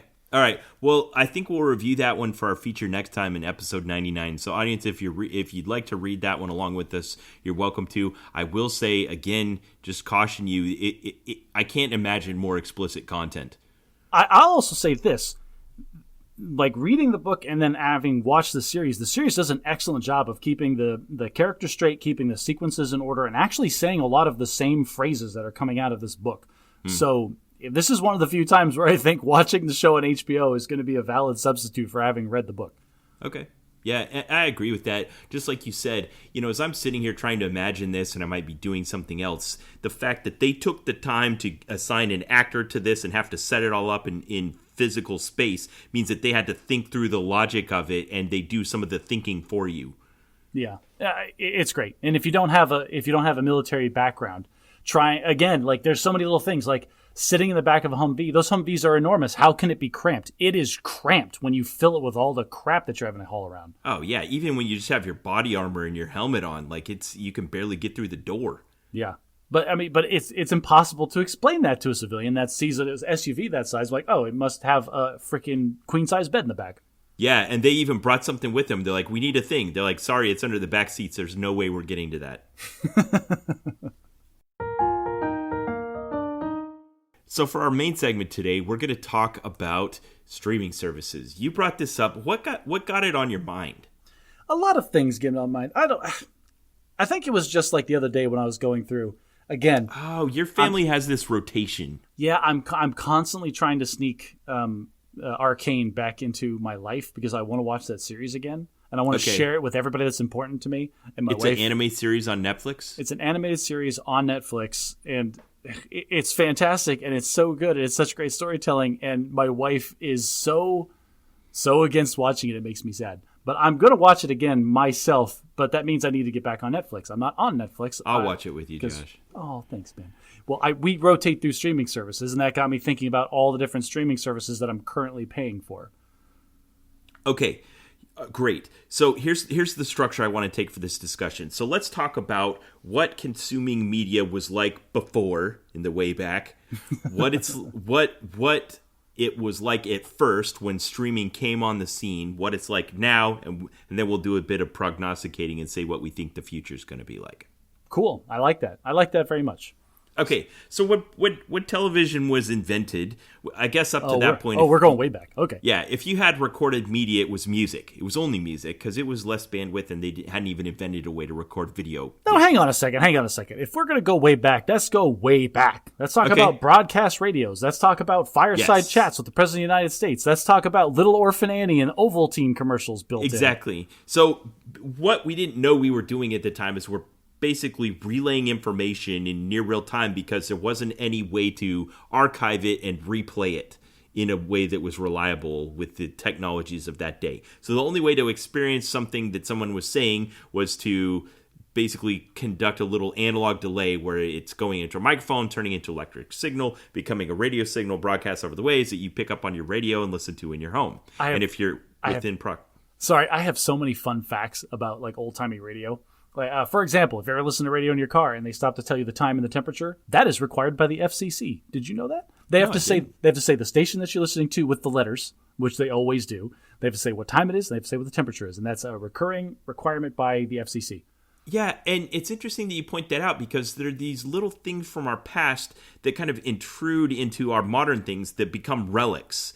Fossils, as it were, in what we're consuming now that we don't know why they exist. They're just there because they got carried over from the past. We had a word for that. Well, yeah, we have. It is in vocabulary. We called it fossil words. Oh, okay. So we had this broadcast media where you're basically trying to give a production, and if it was a radio show, you even had to produce it live. You couldn't like tape it. And then as technology started to develop, we found ways to turn these productions into something that could be recorded and archived and then replayed, but it still had to be done broadcast because there's this bandwidth pipeline, a straw you were sipping through, where you couldn't, the high bandwidth thing is the reel of tape that you have in the studio, but everyone can't have that tape, so you broadcast it live and listen to it live. And that's a technology thing, which eventually, like, the recording technology and the storage technology gets better and more compact and compressed, and then it becomes more available. Blah, blah, blah. We go from laser discs to DVDs. We go from giant reels to cassette tapes. We go from, vinyl to 8-track. Yeah. And then as we were being born, the predominant technology for consuming video was broadcast television. It would be local television stations or broadcasts on VHF and UHF spectrum and the RF spectrum, and you would have a local receiver with varying degrees of quality, and you receive a color signal and be able to see low resolution, probably like 240p. It couldn't be any more than that. It could not be any more than that. On our CRT televisions that were blasting radiation straight into our faces. All right, so I got so many tangents. Hang on a second. Before we go any further, I have to talk about this. One, radio stations generate signals that are so powerful that they can't use wires. They have to use pipes. They are called waveguides. And the signal is so strong, it doesn't need a wire. It's just in a pipe. That blows my mind, and I love it every time. Yeah, I like that. Second, when we're talking about CRT televisions, Ben, how on earth did we figure out a technology where we could blast specific signals through a magnetized ring at a photofluorescent panel to create an image? In scanning lines. How do we figure that out before we just, we'll just have one pixel and change its color depending on what it's supposed to be? Yeah, I don't know, Josh. Back to something we talked about, 20 episodes where we said if you rebooted the universe 100 times, would it come out that way? This is one I don't think necessarily would. The TV just display technology in general? Yeah. The problem is it all ties back into how small things could be. Like it's all about them. It's not about vacuum tubes and transistors and It's definitely not about how difficult it was. It was about how small we needed to make it. Right. It's easy to conceptualize this liquid crystal display in front of us where every pixel is an addressable RGB equation. But if you could just turn it into an analog problem that was kind of good enough. Yeah, I think like the 1950s version of it. This is they did this great in Back to the Future, the third one, where he's going back to the Old West, where they had to replace one tiny integrated circuit that was he had the size a chip of a postage that got stamp. fried. Yeah, a chip that was fried the size of his thumbnail, and Doc Brown had to replace it with an entire hood-sized set of circuitry. Yeah, it was all vacuum tubes. It was great. Whoever made that prop, thumbs up. Okay, so as we were being born, broadcast television was the norm, and you had, 4 or 5 VHF channels and another dozen UHF channels. And not if you lived in southern Arizona, Ben. Like if you lived in Phoenix, Arizona, you had 5 broadcast channels, and every other channel was in Spanish. Yeah. And then the limitation was that, if there was obstructions or interference, it was poor quality. And so they were trying to solve this problem like, well, how do we improve this? Well, we need to get some type of physical transmission medium to people's houses. And coaxial cable at the time was relatively inexpensive to manufacture and bury and distribute. Okay, I got to talk about coaxial cable because, everybody grew up with this thing. Well, I don't know. The older people, I guess, grew up with it. But youngins, ask your parents what a coaxial cable was. You actually plugged it in, and then you had to screw it on. What was so cool about coaxial cable is that it's also kind of a signal pipe. Because if you ever look at it, it had this one little tiny wire in the middle that you thought was important, and it was, but that wasn't the only part. It wasn't tiny, though. It's kind of thick. That's why it's so high bandwidth. It can carry so much information on it. Yeah, but that wire's not carrying the information. There's the wire in the middle, but then there's this shielding. Yeah, there's a shielding on the outside of it, and all it does, it's another signal pipe, and it just bounces between the two, like the impedance or whatever, the different voltages between the two things actually generates a signal. It's so cool. Okay, I love analog electronics. So then you had a cable box in your house that decoded whatever was being sent through that pipe, and then you could get in the, dozens or hundreds of channels. Oh, because cable companies, we're just going to broadcast this signal through coaxial cable to a little junction box in the street. What's stopping a bad actor from running his own coaxial cable into our junction box and just watching all of our channels without paying us the extra money for it? So there was a decoding piece to it, and then there was a protection piece to it, which was them protecting their service that they're providing on their infrastructure, so they would encode it so that it couldn't be used by unauthorized users. But Ben, I don't want to go down that tangent. The only thing I'm going to say about that is I lament the hours of my youth that were not wasted, but spent staying up very late at night watching scrambled channels that I didn't technically have any access to, but boy, did I want them. Okay, so but satellite didn't really change the status quo much as far as like the way that media was produced and funded. It still followed a relatively rigid model that had grown up during the radio era, where like the people that paid for radio or television to be produced were the advertisers that bought airtime during the production. It doesn't matter what the radio signal was actually putting out into the world. They all found their different niches. Some people wanted to do news, some people wanted to do talk, some people wanted to do actual like entertainment style shows like the radio soaps that would come on. And they were called soap operas because the people that sponsored them were laundry detergent people. Haha, full circle. That's why they're still called soap operas today. Yeah, and I think that's the golden standard as far as a company. If I'm producing a product, I want to try to sell it to the people that are most likely to buy it. So if you as the content producer can say during this time of day, the kind of people that are going to buy your product are more likely to be watching, then that's when you want to try to sell it. This is when the entire advertising industry really took off. There was an entire industry that was built around people's attention, and that was this broadcast radio. It was like, we have people listening to us all the time.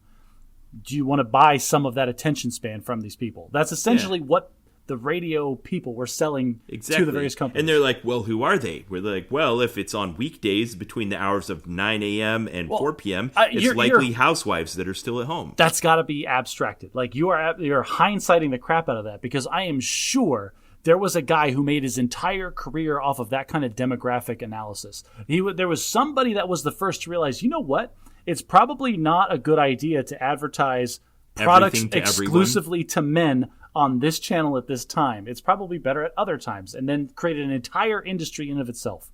So, and I know we're dwelling on this a long time, but it's related to streaming services, and that is that this whole industry grew up and was funded by the money of people that were trying to sell you products and trying to figure out who you were and when you were listening and what was likely for them to do to make you buy that. And then when you buy the thing, that would give them money, and around it went. Yes, and so every broadcast and this is the thing that we're talking about. Radio, cable adopted the broadcast television, which adopted the broadcast radio. Yes, we are paying for this entire enterprise with advertising. Right. Now enter the latest version of this, which the industry thus far has treated exactly the same as every other broadcast media before it in the streaming service. But my argument is that the streaming is an inherently different animal than any other broadcast media before it. That's what I want to get at. So the internet comes along in the late 80s. The World Wide Web was introduced in 1989, but up to the early 2000s, it was almost exclusively dial-up. You were sipping through a tiny, tiny straw, 56K. Oh man, Ben, max. I got to talk about bitrate for a second. Okay. You know what really blew up the internet? Is when we were able to switch from 14.4 kilobit per second modems to 56.6K. Do you know why we were able to make that switch? Because of a change in the laws by the FCC? No, because telephone companies, in order to maintain signal integrity, were filtering their signals to anything above or below certain frequencies. Oh, they're like, hey, we can use non-audible spectrum. Yes, we can use non-audible spectrum that can be carried by our cables that we were previously filtering out for the clarity of the speaking voice. But we can use that for the data, which opened up this entire new range of frequencies to be used for modems. Okay, so it was 4 times what it used to be, but 56 kilobits per second is still minuscule compared to just a television signal. I get literally tens of thousands of times that bandwidth. I use that on my phone on a day-to-day basis. Right, exactly. So while it was a big improvement of utilizing telephone wires to send 4 times as much information, still it would take longer, even for a lower bandwidth application like low-quality audio, it would still take longer to download a song than it would to listen to it. So we still had this bottleneck of the information technology itself. And then in the early 2000s, we started to just come up with additional technologies, ways to use our coaxial cable infrastructure. Coax did exactly the same thing. They used the spectrum of the frequencies that they weren't using for everything else and just put data through it. Ways to use our telephone cable infrastructure, DSL, digital subscriber line, to basically where the bandwidth now is no longer the limitation. You could download a song faster than you could listen to it. DSL, they just switched the allocation of what can be uploaded versus what can be downloaded. And so anybody that's ever been on DSL is always annoyed at how unresponsive it is, but they're not usually complaining about how fast that they actually get the stuff that they want. That's because it takes a long, long time for your request to actually get to where it's going, and then it comes down to you very quickly. I thought that was cable, but okay. Well, cable, the problem is you're splitting that same signal with everybody that's on your block. Yeah. Okay, so now that as the scientists and pointy head guys are starting to figure this out, internet stops becoming something you dial up and use occasionally to something you can use all the time. And it's democratizing the idea that instead of just having a connection and receiving whatever it is they choose to broadcast to you, you can now interact with it, and you can choose what it is that you want to see and hear and listen to and look at. When I was a kid, I remember getting off at the bus when I was dropped off after my middle school day and running home because I had to run. If I didn't run and sit down, I would miss the opening credits to Darkwing Duck because it was only broadcast at 4:30 p.m. on weekdays. And if I wasn't there at 4:30, it was going to go on without me. Now, Josh, I love that mental image. I want to dwell on it for a second. You running home to get to your TV in time so that you didn't miss the opening credits to Darkwing Duck. Yes, that's exactly the epitome of what we're talking about. That they were producing content, even if you like the content, the coincidence of when they were broadcasting it might not line up with your life. Yeah. And now flash forward to our streaming service days where I remember, this was probably a year or two ago now, where I had to take my son to the doctor's office or the hospital for some reason. And we were sitting there watching the television. And, oh, no, that's not what it was. It was my daughter, and we were at Legoland. It doesn't, like, the circumstances don't matter. Why am I dwelling on this? I'm getting old. You can tell. My daughter was watching TV, and she's like, and she told me, she looked at me, she goes, I don't want to watch this. I want to watch this other show. I saw this other show on this TV before. And you're like, that other show's not on right now. I know that this show is on this TV is what she's trying to tell me. And I'm like, sorry, that show's not on. She's like, no, it is. I saw it on here before. Bring that show back. And I'm like, this is a broadcast television. This is not anything like what you're used to. You just get what you get. Yeah, and a paradigm that weighty just influences your life so much. Like no one ever thought before it because it wasn't even a possibility that you would have influence. Like you just consume what it is they get, and then they make their schedule of what prime time is and what gets showed at one time. I remember when I was a kid, I would do like you. I have my favorite cartoons I like to watch. Some of them came on really early, and if I slept in, I'd miss them. So I'd wake up really early on Saturday mornings to catch the cartoons that I wanted at 7 a.m. But every now and then there would be like a golf major or something like that on the same channel that I used to watch my cartoons on. And I was so disappointed when golf would come on instead of my cartoons. That's a I don't know which stand-up comedian did it, but that's a stand-up comedy gig. And like you had 3 channels. If the president was on, your night was shot. Like the president's on every channel. Yeah. Okay, so that was what was happening, but we think of it as like, oh, I was watching this show or consuming this thing. But what you're also consuming is during that hour of television you were watching, 20 minutes of that are commercials. And they were watching the worst. That too. They're the worst part. Like I had to explain to my children in that same instance, is like, what are these? Why can't I skip this? Like, you just don't get to control this. This is called advertising. This is what is paying for the show that you're watching.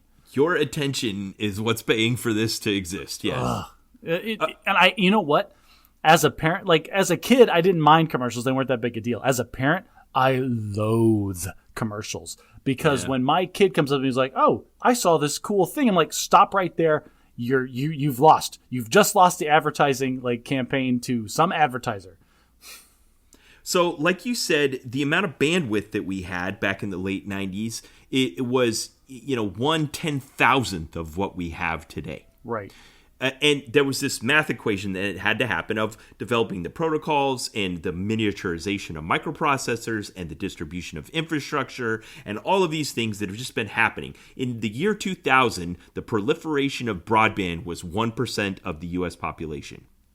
Since that time, it is now 77%. Man, that's still really low. Like I know. I treat high-speed internet as a utility. Like that's just one of the pipes that comes into my house.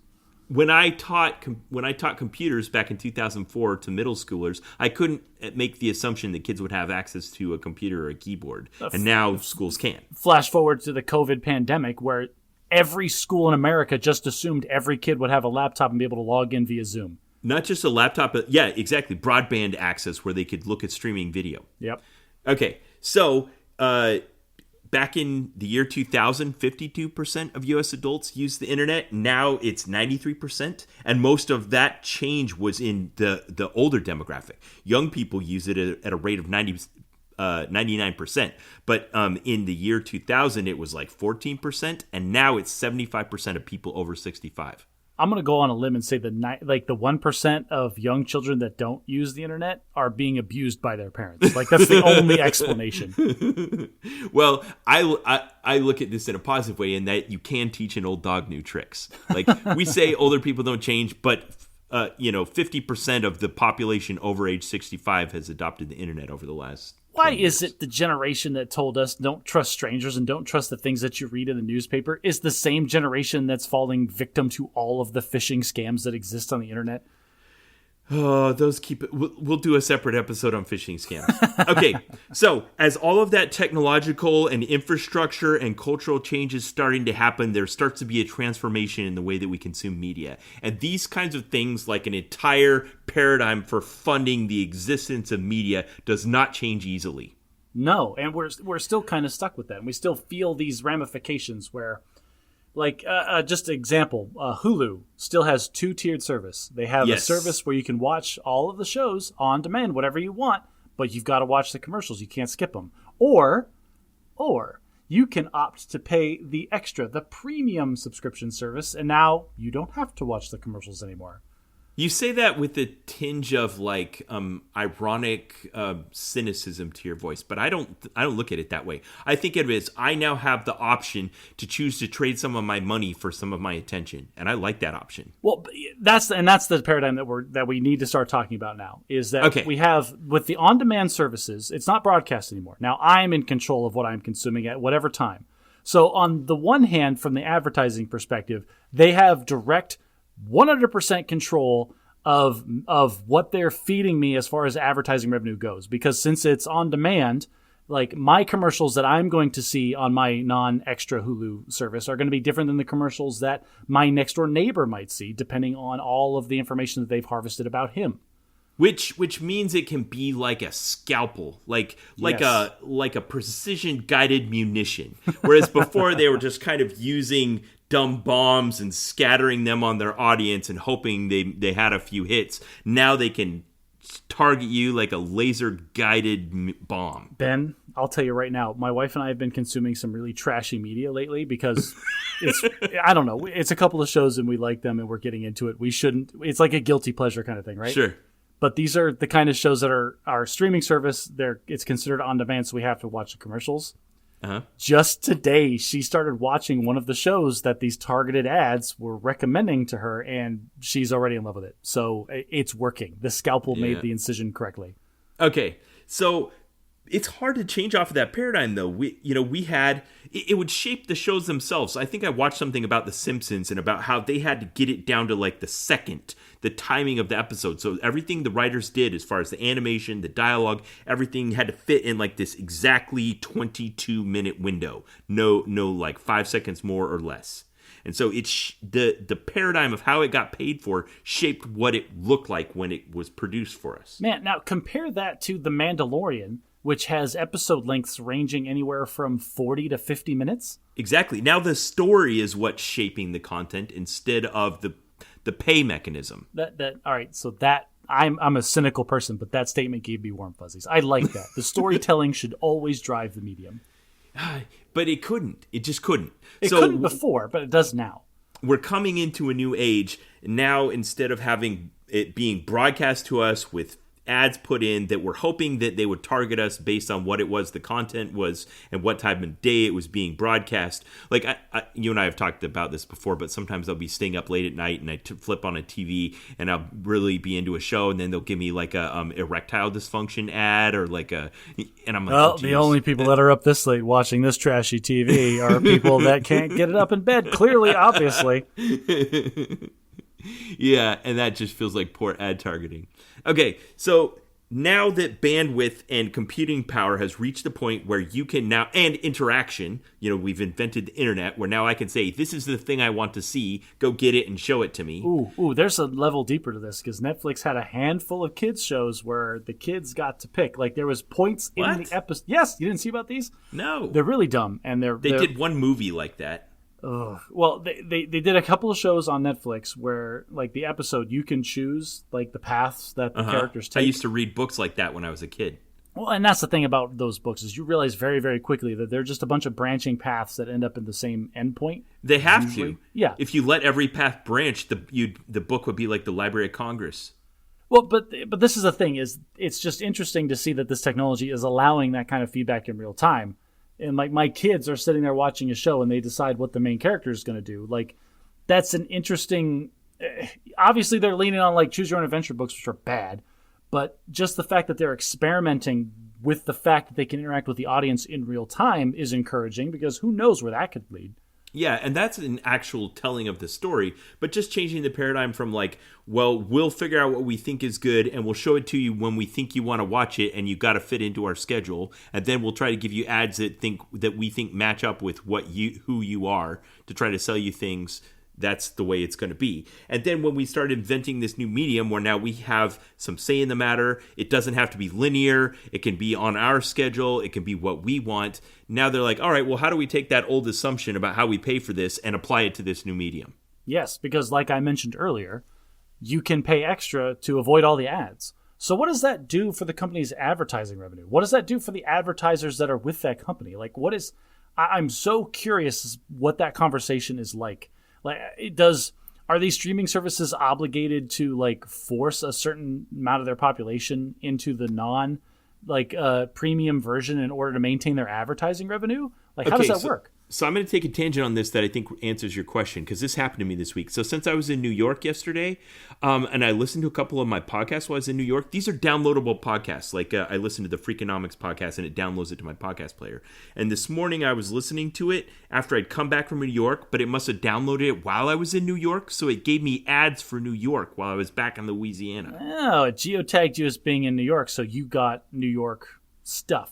They tell you to go downtown to some like place. But this is a pre-recorded podcast, so it must dynamically put the ads into the space in the podcast when you download it, which blows my mind. So as part of the platform, the player was identifying where you were. Did you give it access to your location? I don't remember doing that. But apparently it does. Yeah. That's a little scary. It's like, no, yeah. I say no to all that crap. No, you can't send me notifications. No, you don't get to know where I am. And somewhere that broke down, because I'm still getting New York ads now that I'm back in Louisiana. This happened to you before, where you tried to pay with a credit card or you tried to pay with the app or something in one place. I tried to pay for Wendy's with the Wendy's app that had my home address in Illinois, and then it tried to charge Illinois sales tax in Florida.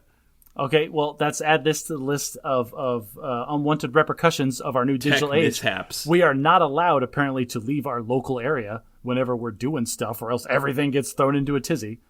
Okay, so one thing, and television had just kind of been happy to keep puttering along, doing its own thing. There was still broadcasting, there was still cable, and for years, it was just a separate thing. I remember they did this big deal where it was a whole thing where we are going to change all of the broadcast television from standard definition to high definition, which is going to be a digital signal. If you have a TV made before this year... They had to just completely obsolete the old technology. Yes, and I remember this specifically because I was at my sister-in-law's wedding, and their grandparents were staying in their RV, and like, none of my TVs in the thing work anymore. They didn't know why they stopped working? It was just right around the transition time. I'm like, oh, well, you have to get the converter box. Like, did you call the government? They were giving out free digital converter boxes for people. Not to mention they were advertising it on broadcast television, what was about to happen. I had to take him and hold his hand and go to a Best Buy and buy him a $50 converter box so he could watch TV. Yeah.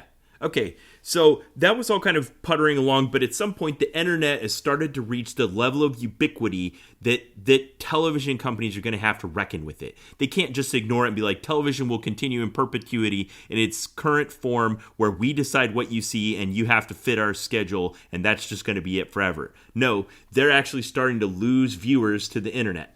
I mean, you can say the same for a bunch of different industries. Let's look at the newspaper and magazine industry in the world right now. Like, how many people got laid off from the New York Times because the internet is so ubiquitous nowadays? Yeah, or how many websites have you been to that try to follow that same thing where you go to a website to read an article and all around you are little videos playing and pop-up ads and stream and ads in filtered into the content that are trying to target you? I don't know if they're using cookies or...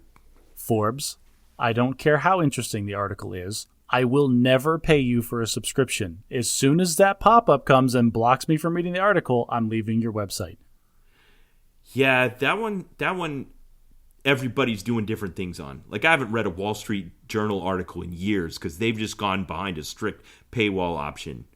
Others, like the New York Times and the New Yorker and stuff like that, they do, they try to track you. Yeah, it's like, well, you get to look at 5 a month. Like, how are you tracking that? I don't appreciate it. Yeah, I don't know. Those guys haven't figured out what they're going to do yet. But we're developing. So sites like YouTube start to pop up where they decided, since we're not going to get the television to play ball, why don't we just let people make their own stuff and then everyone can come here and watch it for free? And then at some point they're like, well, let's try to figure out who they are, or at least enough about them that we can try to sell them something relevant, and we'll make them watch it. Ben, I'll tell you what, like, I have a YouTube TV subscription. That is probably 90% of the TV that we consume is YouTube TV. And one, it's great. It does everything that you want it to do. But two, every time I turn it on, I marvel for a second at the sheer amount of infrastructure that must exist in order to support this kind of thing. How? What do you mean? Well, because YouTube TV is every TV show that has ever been broadcast, like almost ever. Like, it doesn't matter what it is. I can one of the features that they give you on YouTube TV is they call it their unlimited DVR. You tell it what shows that you want to watch, whatever, and it will quote unquote record them. And I know it's not actually recording them. It's just adding them to a list of shows that you can quickly and easily access, which means that every minute of TV that is broadcast on every channel, all the cable channels included, is recorded in Google's infrastructure somewhere, and I can pull it down and watch it in real time whenever I feel like it. Yeah. Okay. So DVR was a technology I skipped over in this discussion, but that's an interesting aside where we developed the ability to store a respectable amount of TV locally for relatively low cost. Well, but and we're that was still just following. All that was doing was taking the digital signal coming in from either your satellite or your coax box and just recording it onto a cheap hard drive on a box in your living room. But you were still slave to the schedule on which they were broadcasting it and the relatively limited amount of space on your local storage. Yes. And so you still had to make some compromises and changes. And some of the higher end devices allowed you to do things like skip over the ads and stuff like that. Also, it was a big deal if you were able to record one thing and watch another, because there was different technologies. Like, you would have to have separate tuner boxes to be able to code two signals simultaneously, so one could be recorded and one could be displayed. But all of those technologies were still using the same assumption that you were going to continue to consume broadcast television. That the broadcast companies were going to shovel stuff into a wheelbarrow, and that's what you got. Yes, exactly. So YouTube comes along and kind of democratizes it, but it's not mainstream content. If you still want to watch a sporting event or a first-run television production or something like that, you still got to adhere to the broadcast television paradigm. Not anymore. Now, in the late 90s and early 2000s, one way you consumed nonlinear content or theater content was VHS cassette and later Laserdisc and DVD. And Netflix came along and democratized that by kind of taking out the retailer out of that loop. And they showed themselves to be a disruptor. So they were kind of in this perfect position in the early 2000s where they came along and said, hey, let's disrupt this whole industry as the internet's starting to be ubiquitous, as broadband's starting to reach a high degree of saturation. We could stream videos instead of sending people a DVD. I remember I was a subscriber to Netflix. I would get 2 DVDs a month, and I could send them back and get a new one. But I'd have that in my queue or whatever. It doesn't matter. Like, I'd only have 2 at a time. That's the plan that I paid for. Right. And I remember in the late aughts when you and I were friends in Langley, Virginia, and I was at your house one time, and you were showing me, like, oh, yeah, I can watch this movie. I can stream it on my internet right now. And I remember being skeptical. Like, I don't know. I feel like the infrastructure isn't there to support something like this. Yeah, and the thing about that was there was this weird overlap period where Netflix only could stream some of its content, but the rest. So you go to their website, and if you want to watch a movie, sometimes it'd be available for streaming, and sometimes it was only available on DVD, and you'd have to click it, and they would send you the DVD. And I don't know if it was like agreements with the providers, like they didn't trust that streaming the content somebody wasn't going to be able to capture it and reproduce it, so they wouldn't allow it. Oh my goodness. That's what it was. That's something. Can we not talk about the entire piracy aspect of this conversation? Yeah, okay. So piracy aspect aside, Netflix started streaming content. And because they're the oldest and because they're the first, they currently have the largest base of installed users at over 200 million people every month, paying them a subscription fee to have access to their library of on-demand streaming video. It is important to note that now, in hindsight, it's easy to put them in the textbook as they were the first, therefore they were the best for the longest time. But like at the time, I'm a technology guy. Like, I'm all about this stuff, and even I was skeptical. Like, they were making a huge gamble saying that the technology was going to eventually become more and more supportive, more and more inclusive of more and more people. Like laying down the kinds of money that they must have done to make streaming video at the time that they did it must have been an enormous risk financially. Yeah, I've learned a few things about the enabling technologies for this, and it's not just like you think there's a server room somewhere that's serving this out over the internet. Oh, there's no, so many no. It's pipelines and straws along the way. Yeah, it's geographic, there's distributions, there's local caches. There's a lot of enabling technologies that make this work as smoothly and as rapidly as it does. A lot of expensive and proprietary technology that they had to develop and invest in before they knew there was going to be a customer base to support it.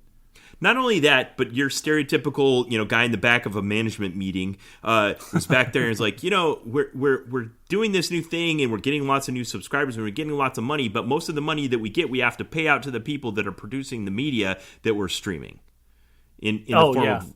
No, that's not. Yeah, it's like we can build all of this, and it will be completely worthless if we don't have worthwhile media to actually stream to people. Right. So they're getting all this money, and it's just coming in one door and going out the other as they're paying all the people that produce the movies and shows and stuff that they're doing. And so somebody in that room says, "How about we act like a TV station? We produce our own content, and then all the profits we get from it go to us."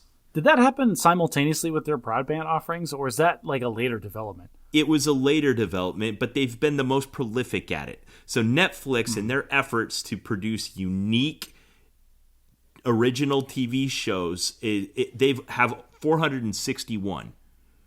Well, now the quantity the does not next necessarily... closest is Amazon Prime, and they have 91. I get it. Quantity doesn't equal quality. Well, yeah, and it was a running gag, like in the entire film industry for a long time, that it took nothing to get greenlit for a Netflix series. Sure, but that also shows that they were willing to take some risk and do something new.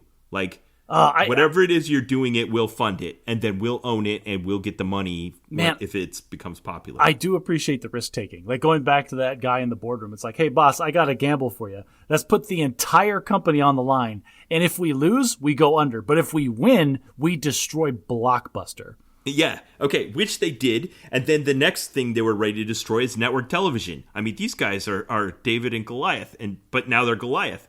So Netflix establishes this huge base of installed users, paying them a monthly subscription fee, and they're proving that this on-demand video streaming thing could work. Then they start producing their own unique content and proves that can work, and then everybody's like, how do we get a piece of this pie? Like, this could be the next big thing. So then Amazon Prime Video comes out, Hulu comes out, and then late to their rival show are Disney Plus and HBO Max, which are now the second and third biggest streaming providers with installed viewer bases in the over 100 million range, and this is starting to become big enough that it threatens to supplant the traditional model of broadcast television. So now the broadcast television stations are trying to establish their own streaming platform. So instead of just taking minor licensing fees to license it to one of the other guys, they're the ones doing it themselves. So now we've got what are the network ones called? Peacock, Paramount Plus, CBS has one. I don't remember. CBS All Access.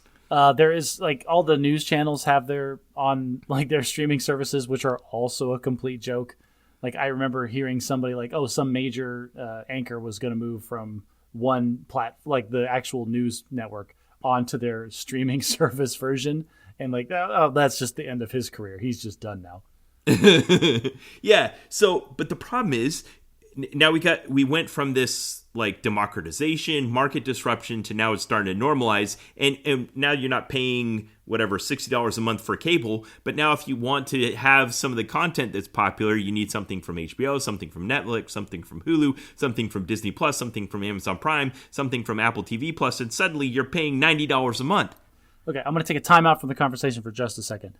Listeners, we all need to take just a moment and appreciate the fact that every 2 weeks, Ben does the amount of research that like a grad school student does for their dissertation, just for his own edification or just for our own entertainment. I'm coming into this cold. Like I mentioned him, let's talk about streaming services. That'll be fun. And he comes prepared with what is essentially a 36-page essay about the history of broadcast.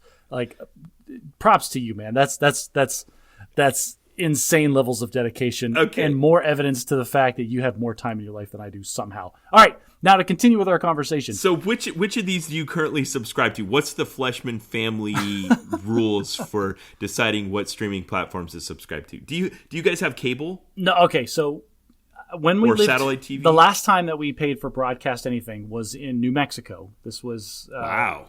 2013 is when that ended. We had satellite television. We had DirecTV.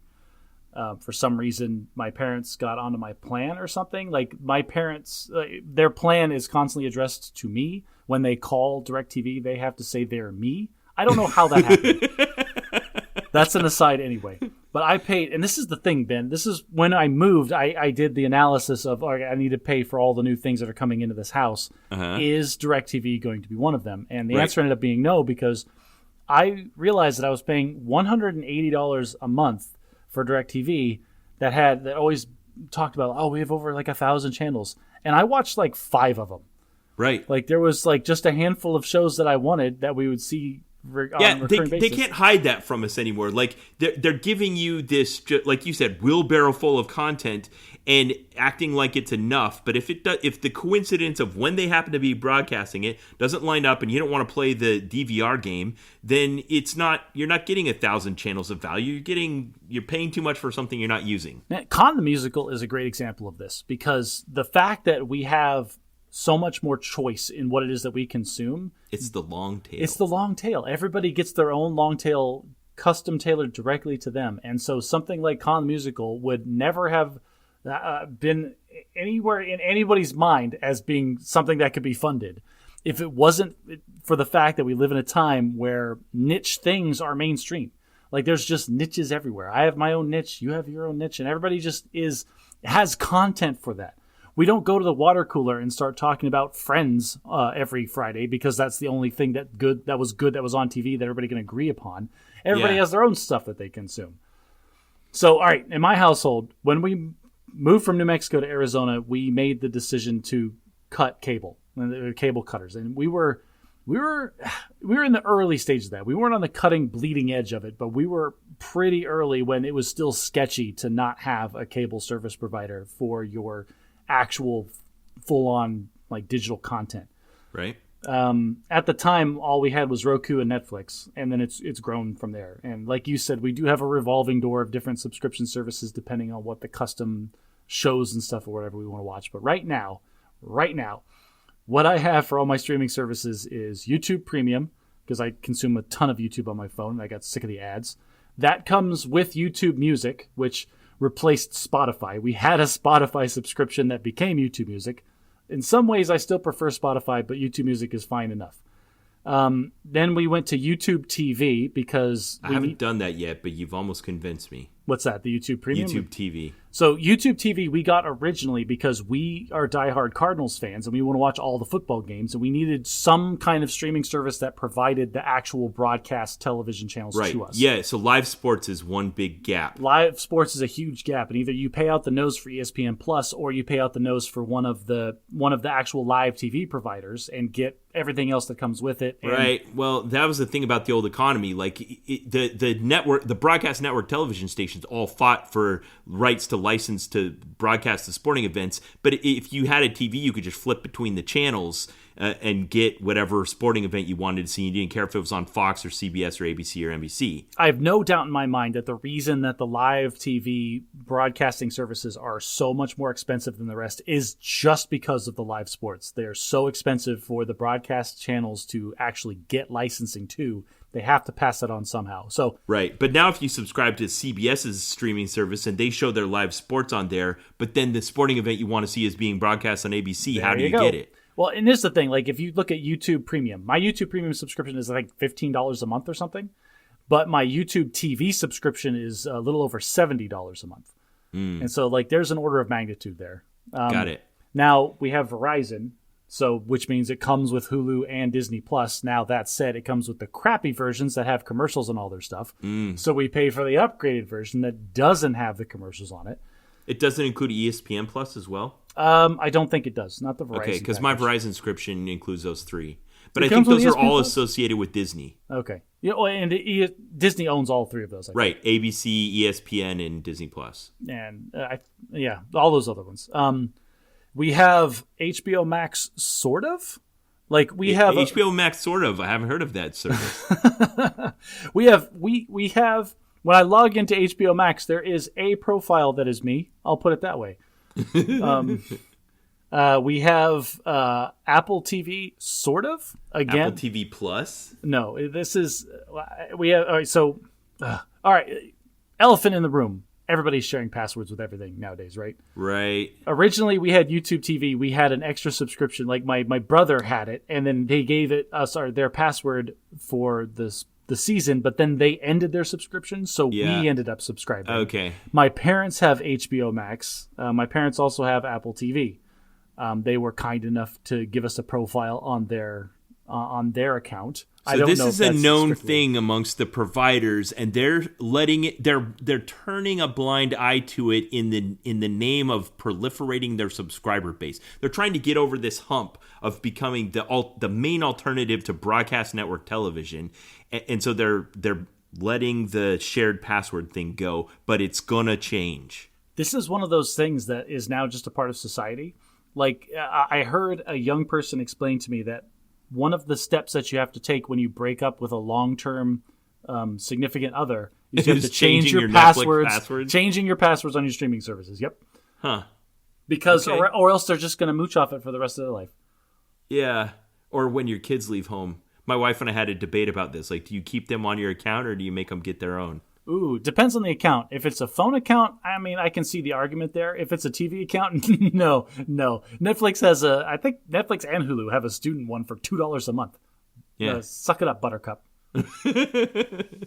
Okay, so as this has started to proliferate, it's also given rise to new kinds of consumption. Because, there's all the traditional stuff. The first run, Hollywood, first rate, big production television stuff that could only be funded through the big money.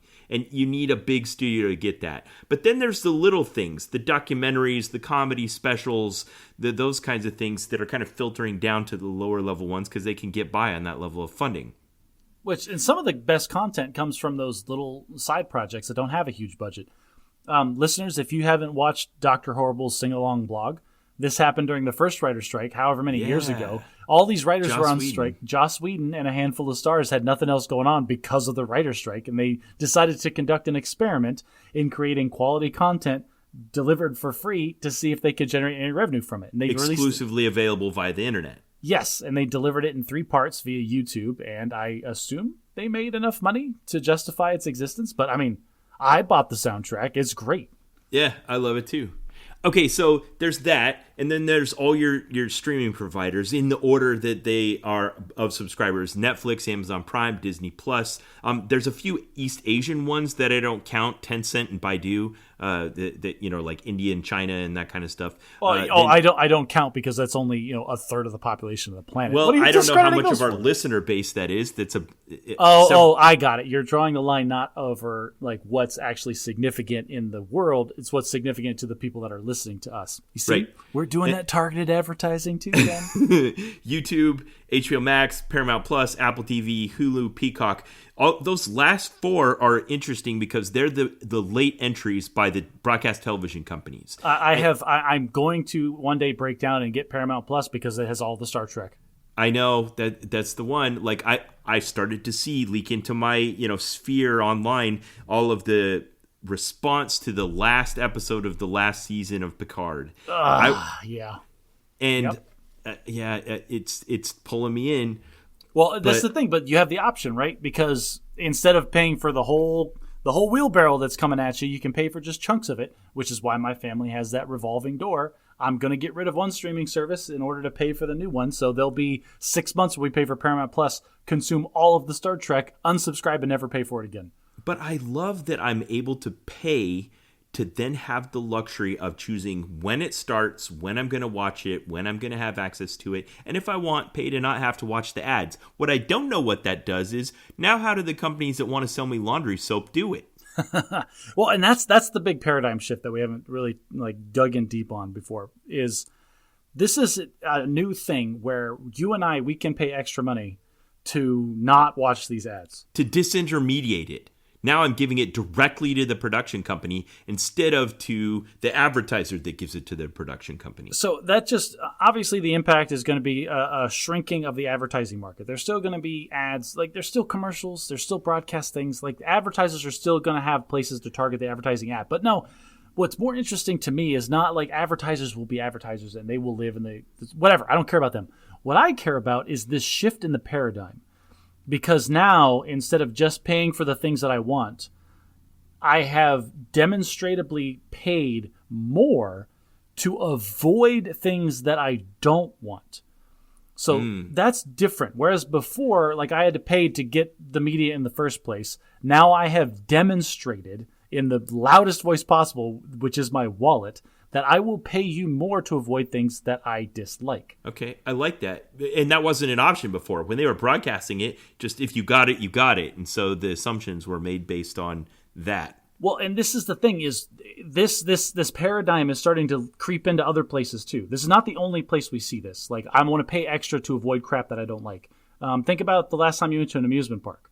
Like, the lines that last forever. Or, Ben, you can spend like another $150 or $300, or I don't even know what it is. It's ludicrously expensive, but you don't have to wait in line. You have the Fast Pass. You can check in 2 hours ago, and then you can skip all of the waiting. Like all the rest of everybody else has to, if you're willing to shell out for it.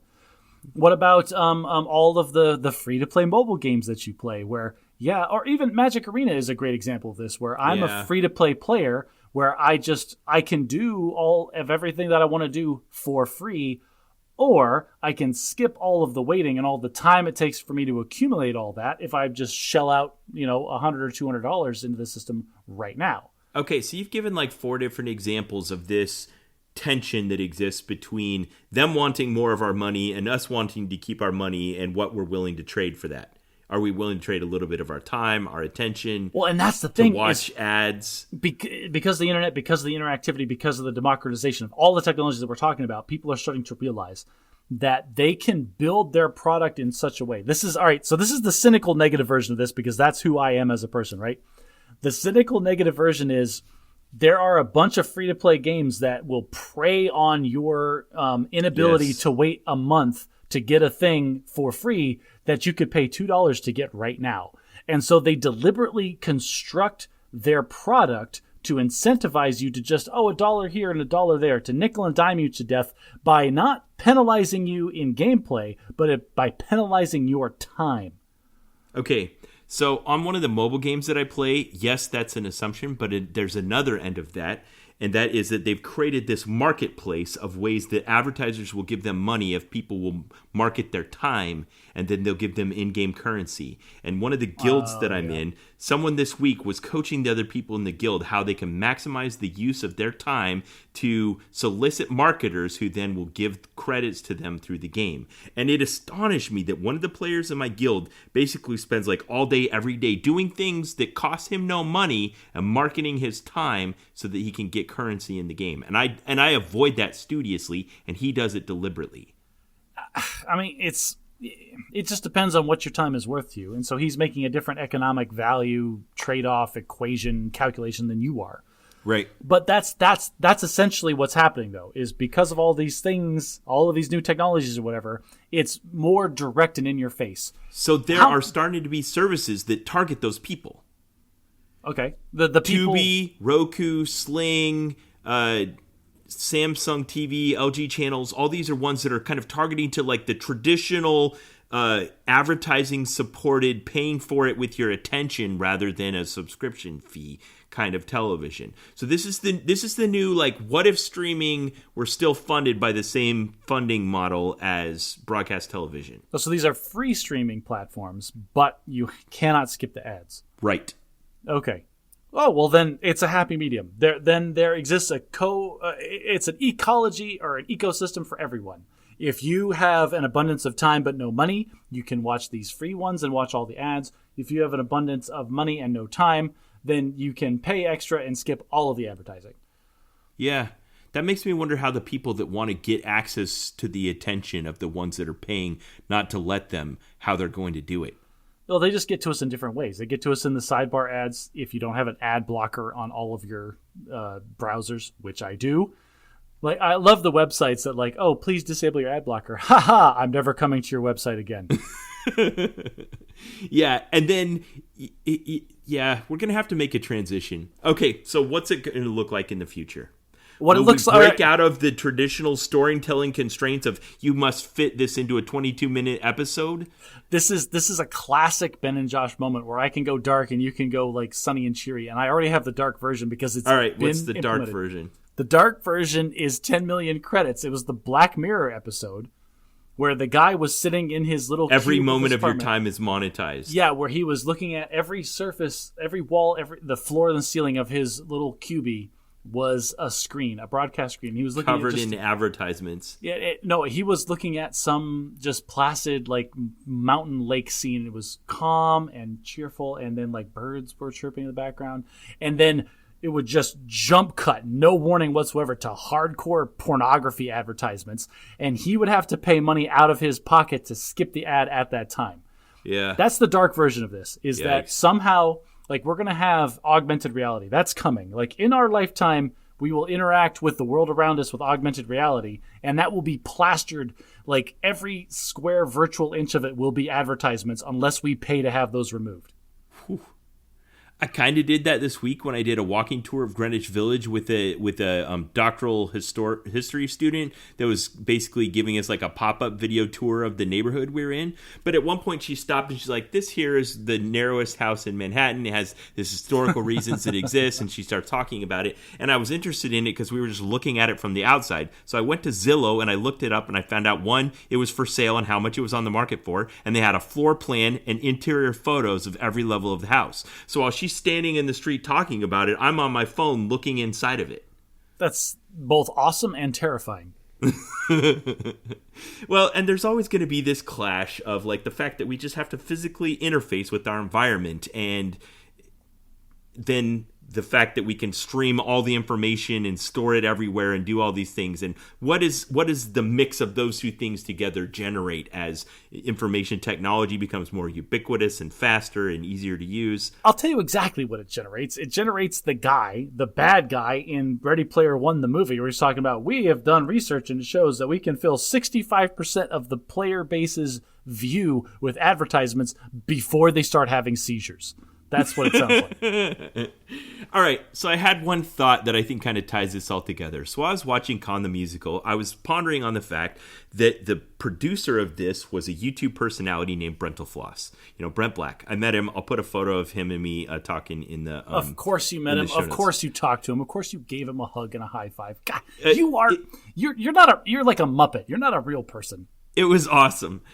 So Brent has 450,000 subscribers to his YouTube channel. He has 200 million views. He could probably make it full time as a YouTuber, and yet his childhood of playing Nintendo games and his education as a trained actor and jazz pianist and whatever all else he knows how to do led him to kind of still have this romantic view of this old way of presenting storytelling.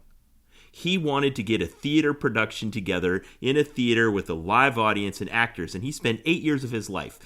His story about this kind of reminds me of Jonathan Larson in producing Superbia, as we saw in Tick, Tick, Boom, where he just poured his heart and soul into producing this decidedly old style production compared to some of the things that he does on YouTube, where he does animation and parody music that's original and stuff. And I thought, why do this? Why spend 8 years of your life and be the starving artist and stuff to try to produce this old style production? What's the appeal of it? And that's it. That there's still an appeal that these older style forms of storytelling have that I don't think will ever go away. Of getting a bunch of your friends together and having them act out a story and having a live audience clapping and cheering and laughing, and it's still worth it to go for the old things. So as much as we might think that Chat GPT can write our essays for us and we can have 60% of our vision be obscured by ads, there's still a time when you just want to go sit in a theater and laugh at a Spock joke.